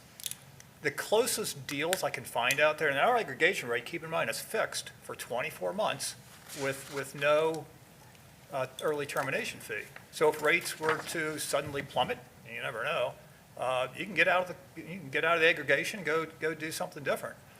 The current rates out there, I see 79 cents, but that's fixed for 60 months, and there's a $50 termination fee.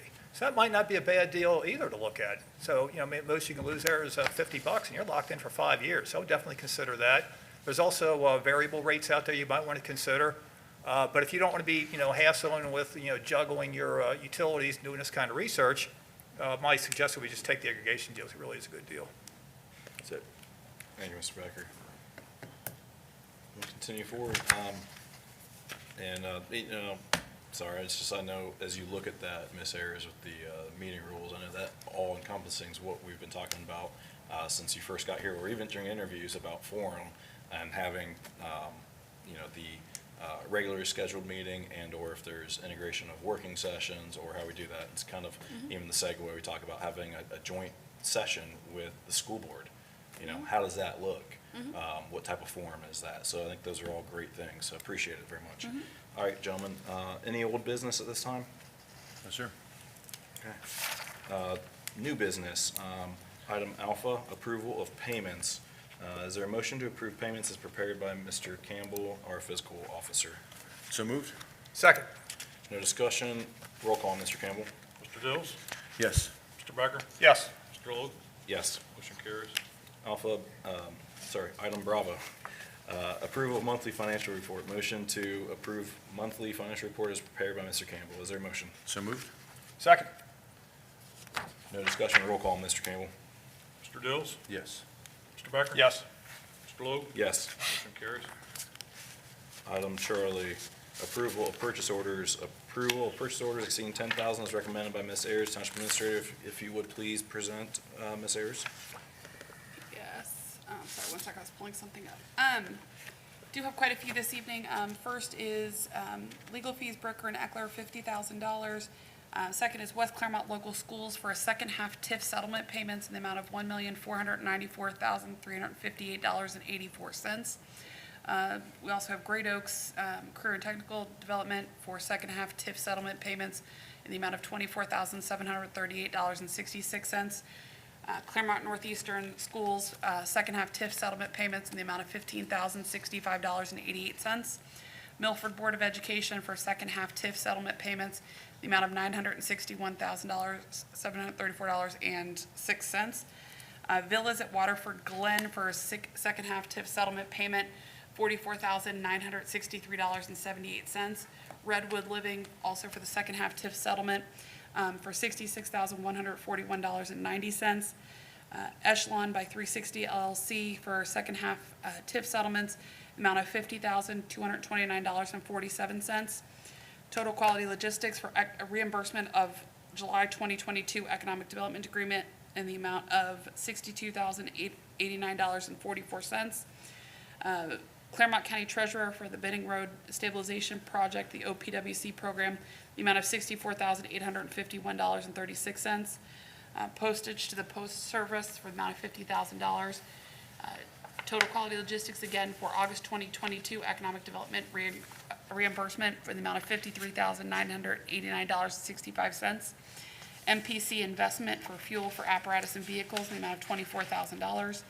Deccan International for an annual maintenance agreement software at the fire department for $19,239. Rumpke of Ohio for fall junk days in the amount of $25,000. Hoffman Electric for conversion of the parking lot lights at the Civic Center for $15,150. And National Shot Creek for culvert pipe repair at Claddy Road, $49,500. Thank you, Ms. Ayers. Gentlemen, any questions? Mr. Taylor, fall junk days, how popular would you say that is? I would say it's very popular. The, I guess the only blessing or curse, however you want to look at it, is it's just Thursday, Friday, Saturday. We shorten it in the fall. The one in the spring is a week, it's out of control. It's usually very busy. The one in the fall is still also as busy. It's probably it's a very good program for the residents. Fair enough. Okay, yeah, that's worth it. That's all I got. All right, gentlemen. Mr. Go ahead, Ms. Chairman, Becker. I want to make a comment about the parking lot lights. It's my understanding, so to go to the LEDs, that the payback on that is like 13 months. That's all, yeah. So, that's a no-brainer. That's, good work, Mr. Taylor. Matt, did you come up with that? Yes. Well done. Yeah, great, good job. Great work. There's a 5-year warranty on that as well, with that, Perfect. on the lights. Good job, Mr. Taylor. Yeah, thanks, Mr. Becker. All right, we'll close, Mr. Campbell, do we have a motion? No. Do we have a motion? So, yeah, do we have a motion for approval of the purchase orders exceeding 10,000? So moved? Second. No further discussion after the presentation, ladies and gentlemen? Okay, Mr. Campbell, roll call. Mr. Dills? Yes. Mr. Becker? Yes. Mr. Logue? Yes. Motion carries. All right, gentlemen, item Delta, 2022 Halloween trick or treat hours, believe it or not, could potentially been controversial in years past, but, Really? well, Why? because of the whole COVID stance. Oh. But as I always said, it's a great time to be, out and about with your mask on, I guess. So anyway, I think everyone's kind of, I don't think there's any serious question to that, and there never really was a serious question, but that was a decent tie-in. That's pretty funny. This is the one time to really support it, huh?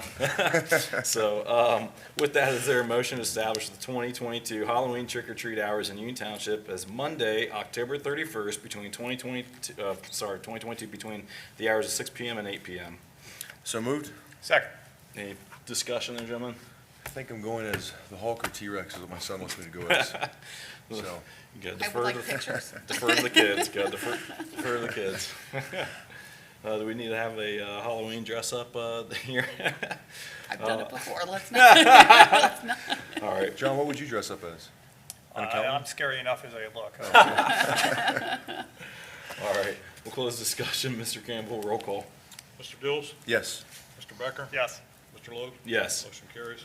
All right, gentlemen, item Echo, the review of summer concert series and community events. Trustee Becker, discussion on 2022 summer concert series, costs, fireworks, celebration. Sure, as the years have gone by, I've wondered, and other people have wondered, how much do we pay for all this stuff, whether it's the concerts or the fireworks and such. So as I like to do, kind of drill down and get to some of the detail and kind of, pull back the veil a little bit and let people know. So, I'll just start with the fireworks. That's kind of the quickest and easiest here. So we, Union Township, is investing $20,000 in that event. The partners with us to help cover some of the event costs are Jungle Gyms as well as Crossroads Church. So they're $5,000 each. So again, the township's in for $20,000, and we, just for the record, we are the sole sponsor of the fireworks. So the concert series. So, and all this kind of stuff, I really want feedback from the public. Is this something we want to continue? I mean, it's your money. Or do you want to do something different? I'm wide open, so, whatever you all want. So just to kind of, so go over the concert series. So what we did was, and apparently this was all set up last year, we contracted with Leroy Ellington Productions. And they brought in, or found for us, 7 different bands. So we paid Leroy Ellington $9,500. So just doing the math, 9,500 divided by 7, we're paying $1,357 per band of those 7. We had a total of 12 events.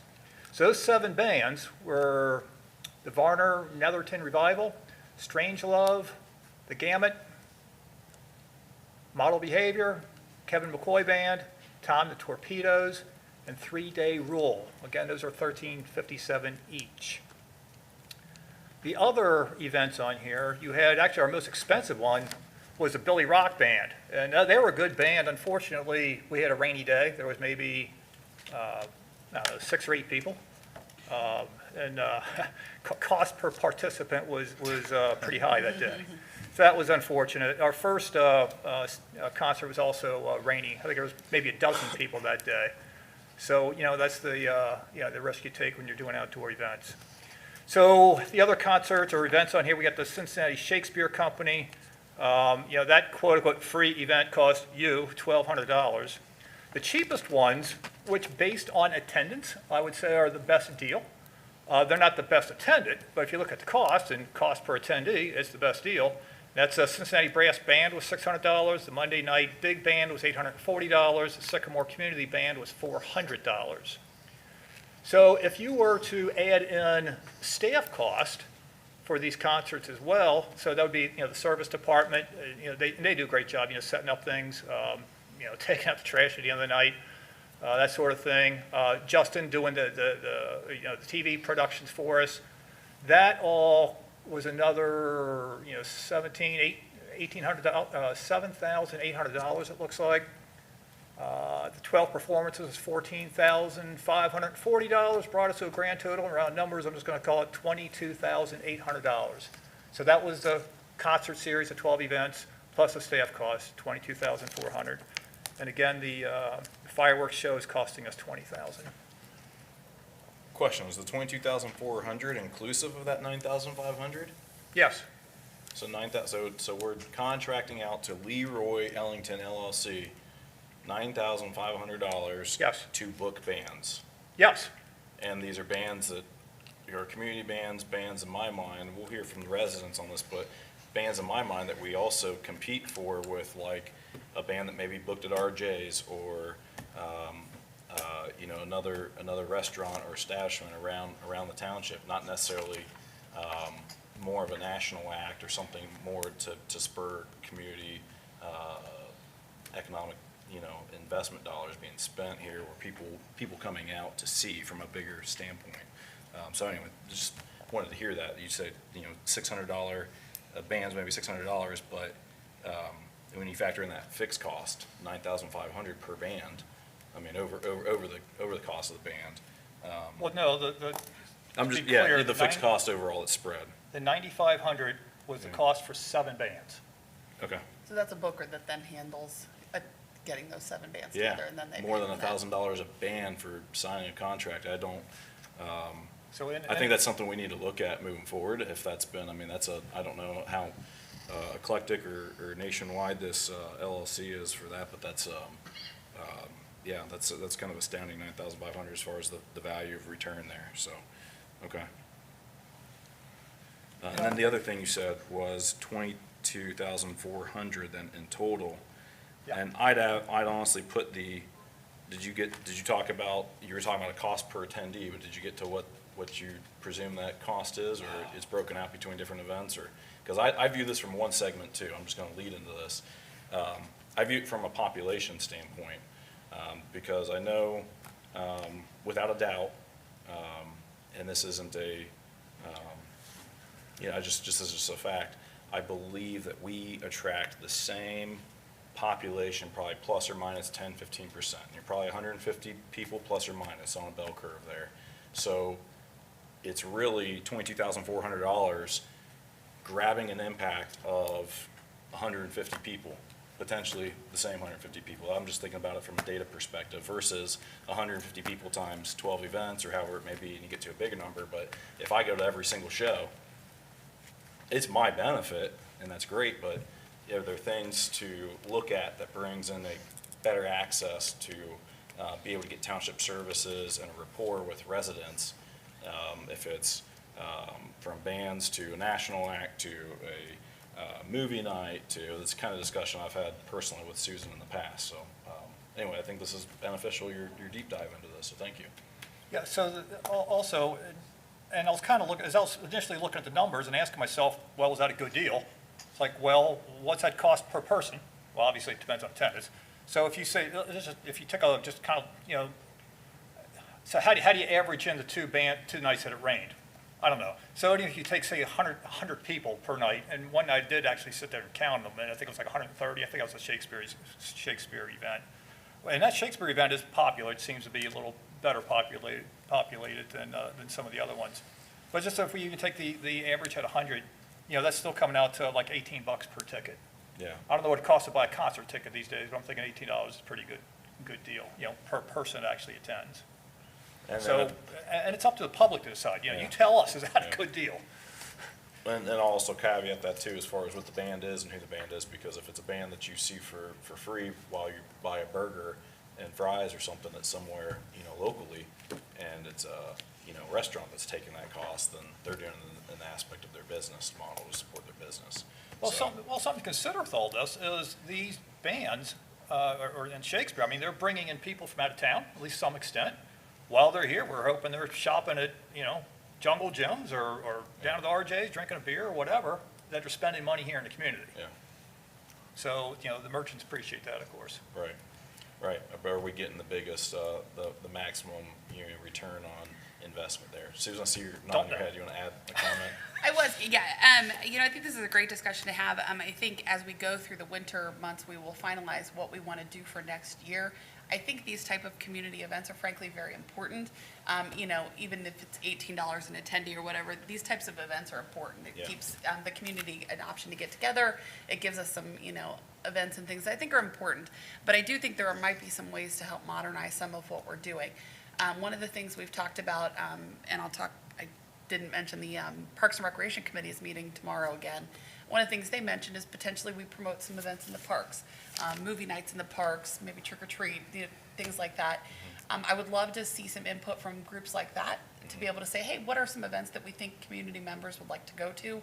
Maybe we don't do just 10 concerts or whatever it is every week in the summer, but we spread out more of a year's worth of community events. And it's some concerts here and there, it's some movies in the park, it's an Easter egg hunt for the kids somewhere. It's spreading out some more of those events to different locations, different areas, different times, and use some similar budget numbers, but spread it out in a different way.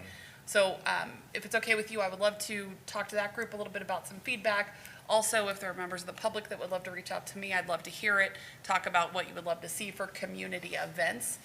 Do some outreach that way, and then we'll come back in the winter and have a discussion about what we want to see and maybe some planning for a better slate of events for the year.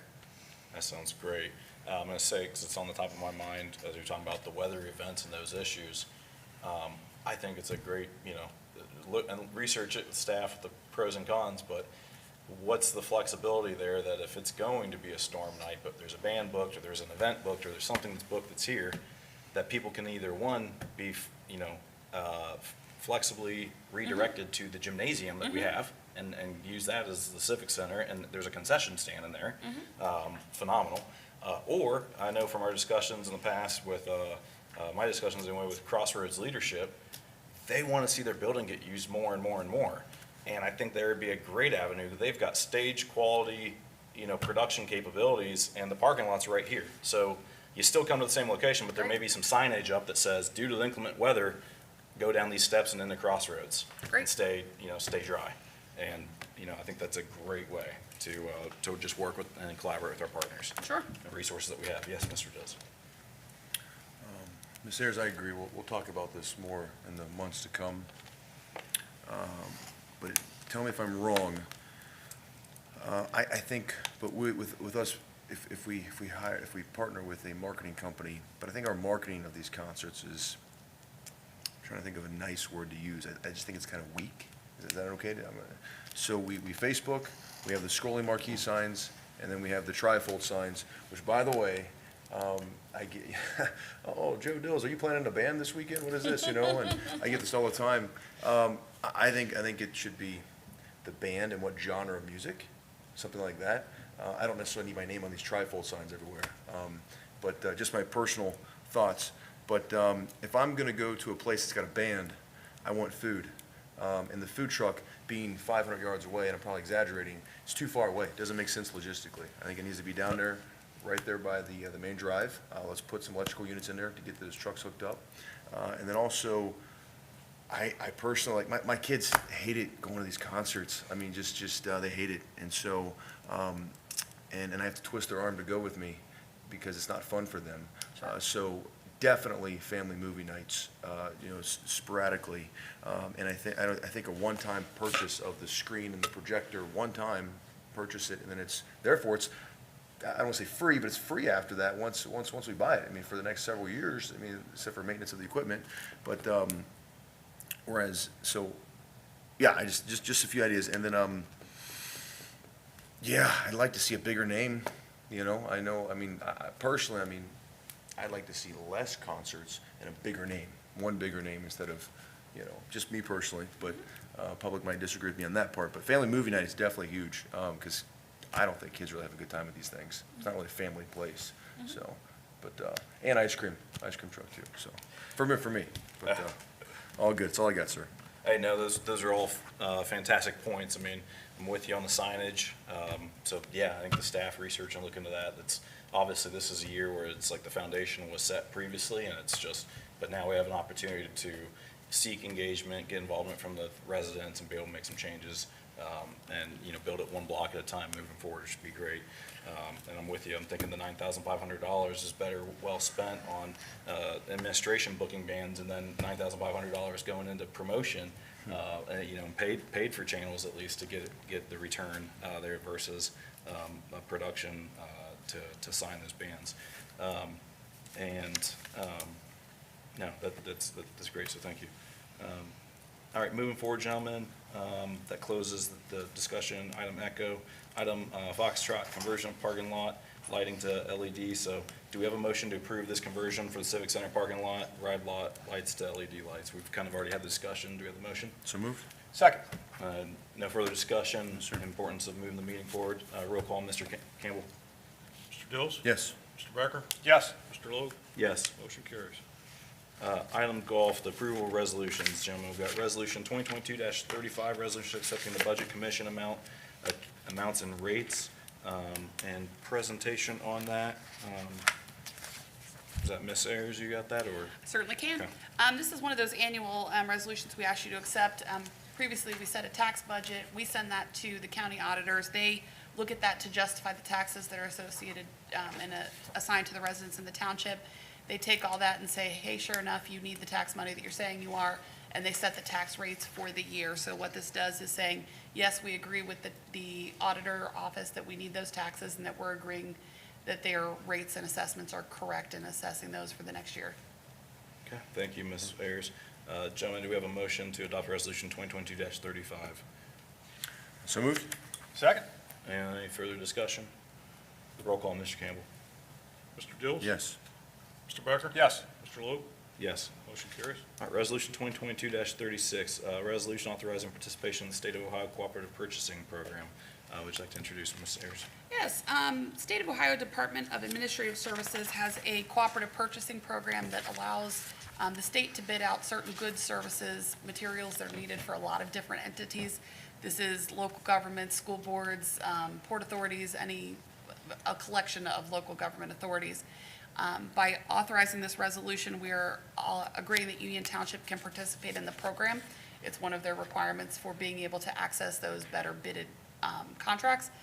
So this plus, I believe it's $150 of an application fee, will allow us to access significant savings in some of the goods and services that we purchase. This came up most recently, actually, with Lieutenant Reese, who was trying to buy supplies for the police department, and was given a quote that was, I think, a reasonable amount higher than we anticipated because this program had expired and we needed to reauthorize the participation in the program. By my calculation, on this one police transaction alone, we'll save the $150 in application fee. Thank you for saying, gentlemen. Do we have a motion to adopt resolution 2022-36? So moved? Second. Any further discussion? Yes, sir. Roll call, Mr. Campbell. Mr. Dills? Yes. Mr. Becker? Yes. Mr. Logue? Yes. Motion carries. That should be good by next week. All right, and now on to resolution 2022-37 for the Benning Road landslide remediation. Ms. Ayers, would you like to introduce this? Yes. Mr. Taylor brought to my attention, we did have a landslide issue on, is Benning or? Benning, my apologies. Had a landslide and some shifting in the terrain that's causing some road concerns for the safety of the road. Mr. Taylor worked hard with the county to look at some potential fixes for that. The estimate is that the total cost will be a little over $300,000, $308,816 for the estimated fix. There's opportunity to apply for grant money through Ohio Public Works Commission. You'll hear the OPWC used a lot, that could potentially pay for 79% of these costs. So that would leave a total local match required for $64,851.36 for the township to pay to get the whole matter handled and addressed. We'll be working with the Clermont County Engineers Office to have them apply on our behalf and manage the project, and then we would be responsible for the local match. If we apply, even if you approve this and we apply, if it's not, we aren't granted the OPWC grant, we don't have any further obligations. So this is contingent upon us receiving the grant funds that we would move forward with this project. Okay. If we don't get the grant funds, we'll come back to you with other options. Okay, thank you, Ms. Ayers. Gentlemen, do we have a motion to approve 2022-37? So moved? Second. Any further discussion? Just thank you. I think that'd be phenomenal if we can get that grant match. That would be a huge savings from $308,000 down to just a local match of $64,000 to fix this road landslide issue. So, thank you. Roll call, Mr. Campbell. Mr. Dills? Yes. Mr. Becker? Yes. Mr. Logue? Yes. Motion carries. And Mr. Taylor, thank you for all your hard work on that. All right, Resolution 2022-38, the resolution amending the 2022 Permanent Appropriations Resolution. Would you like to introduce this, Ms. Ayers? As you're aware, we approve every year. Did you want Mr. Campbell? It don't Sorry, matter. so you're looking over. This is what, about this Yeah, time of it's year, every year, every yeah. year, I look at all the intra-fund transfers that we've made, kind of clean up the accounting worksheet for us, so it makes it easier at year end. The other thing, I got to get the exact numbers off of the band renewals that we do, so those numbers are actually representative of what we spent. And then the other thing is on our JED income, which was the one that changed. Good news is we're taking in a lot more money with our JEDs, and that's really helping to offset some of our personnel costs. So the reflection of that is, I just amended the permanent appropriations, because you remember me saying years that you can't spend the money unless it's appropriated. For the record, I never appropriate all the money. The reason I never do that is so that we got carryover from year to year. Government finance, and I say this every year, is 15 months. You have to plan for 15 months because we don't get our draws from the county at the first of the year. So normally it's like March and April, first time we see our money come back. So it's important that we have carryover and track for a 15-month basis. Again, a little cleanup, and I'll continue to do this throughout the year. It just makes it a lot easier at the year end, and when we get into our audits, everyone can track exactly where the money's going. But I appreciate if the board would approve this resolution tonight. Yeah, thank you, Mr. Campbell. Do we have a motion, gentlemen? So moved? Second. All right, main discussion either hand? Yes, sir. All right, thanks, Mr. Campbell, thanks for explaining that to the residents and all that are watching. And you made the comment about the JAD revenues, and that's, I think, an important thing to be able to understand and recognize from that aspect, that a lot of locations that have significant employees that live here in the community, don't live here in the community, but they work here in the community, and they're driving through on the infrastructure that is here, and using sometimes the EMS, the police, the fire, et cetera. Those are services that we as a township have to provide. So you get some of these business parks, et cetera. You have areas where you have to offset the cost in some way. And that's, that's a benefit, but I think the number one thing there is the communication that we're able to put forward to residents and to the constituents to understand. And that goes hand in hand with why Ms. Ayers is looking at, the budget and drafting, essentially what I term the Township Administrator's operating budget, something that communicates to the residents, talks about where our funding is coming from and where it's being spent, and it's a tool that the residents are able to use and to help with that communication. So thank you for presenting that. We'll close that and take the roll call, Mr. Campbell. Mr. Dills? Yes. Mr. Becker? Yes. Mr. Logue? Yes. Motion carries. All right, gentlemen, comments from the board. Mr. Dill, Mr. Becker, whoever's ready, if they have comments. Just real quick, I think it was the last meeting we talked about the gym usage here at the Civic Center, and I had Scott send me over the numbers. I'll just go over this real quick. Yeah, thank you. January was a little over 1,200 foot traffic. February was a little over almost 1,400. March just a little over 1,000. April was 900. I'm rounding up, by the way. May was 700. June was 600. July was just over 500. August was 732, a little over 700. Total guests 7,055, and we were asking how much gym usage and traffic that it gets, and I'm all about it. I want our residents to use that gym. It's theirs. So, however, I did get some feedback. The poll workers definitely prefer to work downstairs and not in the gym. They said it's very echoey, it's very just noisy, loudy. Did I say loud? Did I just say loudy? Okay. It's very loud, and so for what it's worth, if in the future if we are hosting, maybe we consider the Queen City rooms instead of the gymnasium. But that's all I have for that. Parks and Recreations Committee is tomorrow, 6 p.m. Mr. Taylor, what's that room called? The Riverview room right here. And public is open. Welcome to come to that 6 p.m. and to discuss our parks and the future of our parks. And then lastly, touching on what Mr. Becker said, and you literally have my notes, I think. Nikia's grandmother passed away last month, and she was 92, lived a good life. But she was buried at Mount Moriah Cemetery. That's the second service I've ever been to at Mount Moriah. But this time, being in this position, I was intentionally looking at the cemetery and everything.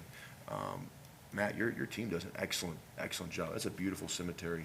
The detail, attention to detail is top notch. And same thing I said to Danielle as we promoted her. I do not give out cheap praise. I just wouldn't say anything if I didn't think so. And man, your team does an excellent job over there. And Miss Nancy that works in the office, I stopped in unannounced, and my kids had to use the restroom, and she was super sweet and helpful. But it's just a beautiful gym that we have in Union Township. So just wanted to please, if you could pass that on to your team, that definitely noticed it. I noticed that the attention to detail was very good, and so please pass that on. So, Mr. Lowe, that's all I got. Thank you. Mr. Becker? Yeah, 3 items. So just one comment on some of the public commentary that we had earlier. So there was an offer for signs for the baby boxes. Just for the record here, I don't have a problem with that. I appreciate the offer, and I think we ought to talk about, taking them up on it.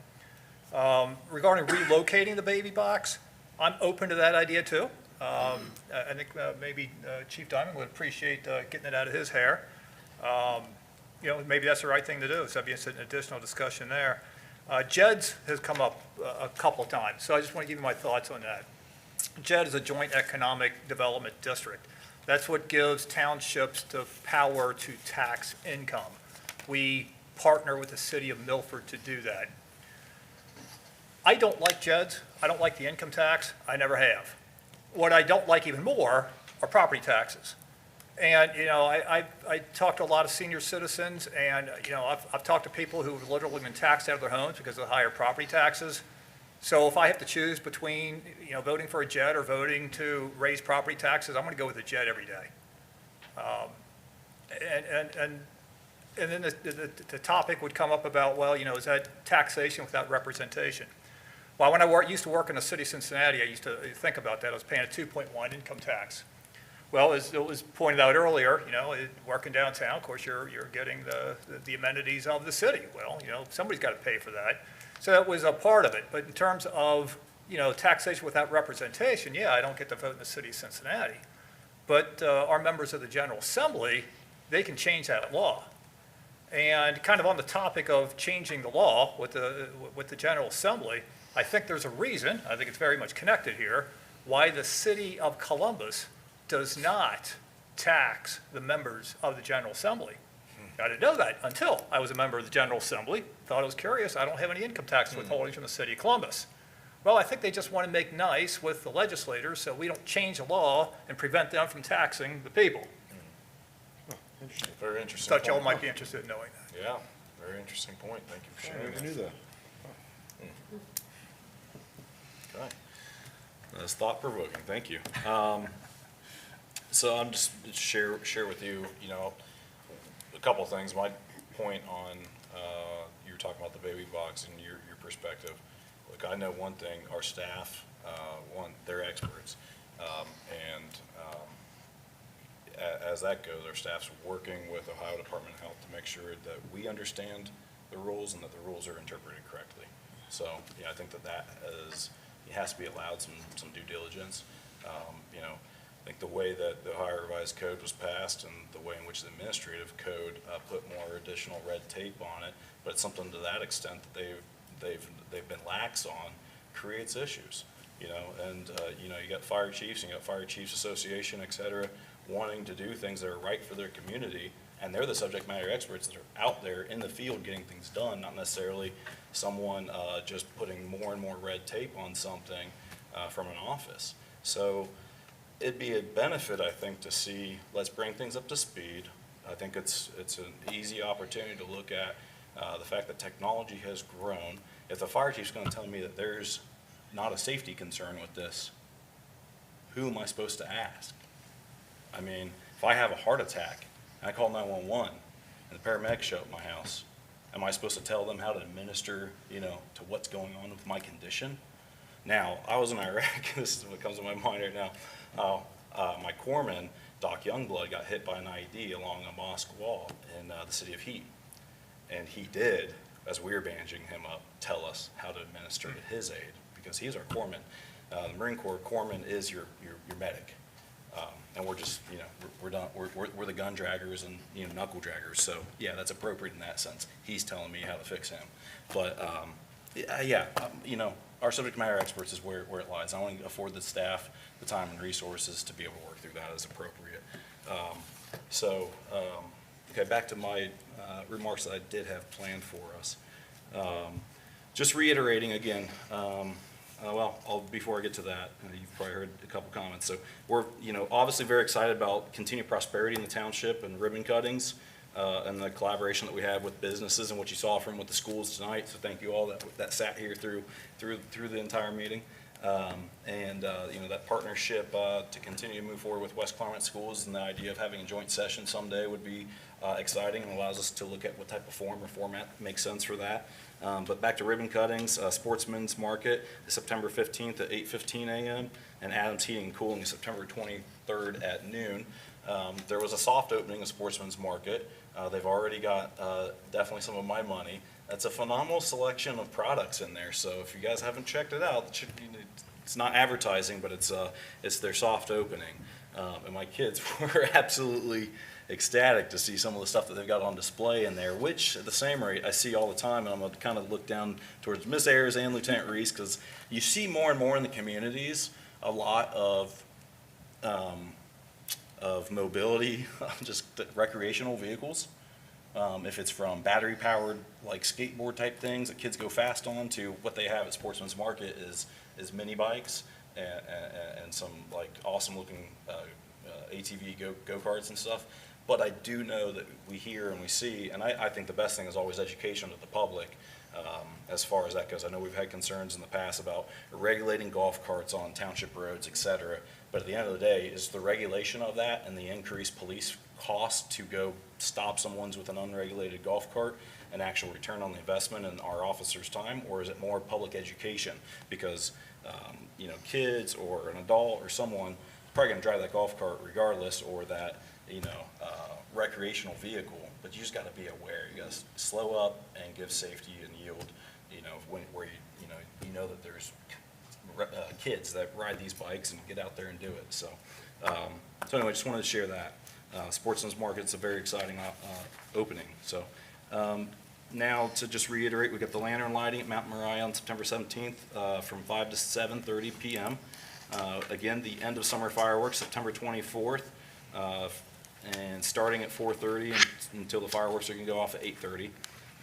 Farmers Market continues in the parking lot, Civic Center here, every Friday from 4 to 7. So already seeing the fruit of that labor there with Ms. Dotson's referral, so that's wonderful. Parks and Recreation Committee, just as Mr. Dills stated, right there in the Riverview Room, 6 p.m. Tomorrow night. And our next trustee meeting is October 11th at 6 p.m. Go ahead, Mr. Dills. What's that? Oh, yes, I made a note of that. Thank you. I wrote that out right here. Saw his hand go up. Drugs and Shred event is Saturday, and that's at Furniture Fair Eastgate from 8 to 12. Thank you very much to our Union Township Police Academy alumni back here, Mel and Jude DeWitt. Thank you. So, Mr. Gills? I don't regret that baby box 1 minute. And I a little bit disagree. I do want it in your hair, Chief. If I had my preference, I'd like to have one at every one of your fire stations and the police station. What I do regret is maybe the due diligence on it, reason why I pushed it was because 3 babies died last year in the city of Chicago because mothers dropped them off at a firehouse. No one knew they were there. Inclement weather, they died. And my thought, my heart, my mind was I did not want that to happen in Union Township. And the question is, I'd rather have it and not need it than need it and not have it.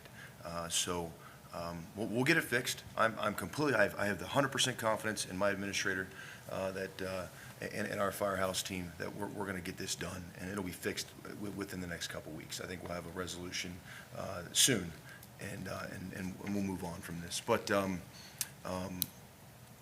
I do not regret it at all, period. And that's my firm stance. And what happened in Chicago will never happen in the residents of 50,000 here in Union Township, and hopefully it's never, ever needed. But if a baby is dropped off, we do have safe haven laws at the firehouse. My God, I want them to have a place to drop, if that is their decision, I want them to have a safe place to drop it at where it's completely safe. And we know the baby's gonna be fine. That's a pro-life stance. So, sorry the laws are behind the times, that's exactly it. And we didn't know it. So, but the rules that the Department of Health says is that it has to be manned 24 hours. And what it should say is manned or monitored 24 hours. Because the rules have not caught up with technology. But I'm standing firm, and this is a cross I'm going to die on. So I'm just going to leave it at that. That's all I got to say, sir. Thank you, Trustee Dills. Appreciate the comments. Yeah. So with that, ladies and gentlemen, we are going to seek a motion to enter into executive session pursuant to the Ohio Revised Code, Section 121.22 Golf as follows. Item 8, to consider confidential information related to the specific business strategy or personal financial statements of an applicant for economic development assistance or to negotiations with other political subdivisions respecting requests for economic development assistance, provided that both of the following conditions apply. Item alpha, the information is directly related to a request for economic development assistance that is to be provided or administered under any provision of Chapter 715.725.1724. Or 1728, or Sections 5709.40 to 5709.43, 5709.73 to 5709.75, or of the revised code, or that involves public infrastructure improvements or the extension of utility services that are directly related to an economic development project. Item Bravo, a unanimous quorum of the public body determines by a roll call vote that the executive session is necessary to protect the interests of the applicant or the possible investment of or expenditures of public funds to be made in connection with the economic development project. Do we have that motion, gentlemen? Yes, so moved. Thank you. Roll call, Mr. Campbell. Mr. Dills? Yes. Mr. Becker? Yes. Mr. Logue? Yes. We're into executive session at 8:12 PM. I don't know how I'm going to do as chairman reading all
At this time, we'll seek a motion to exit executive session with no action taken.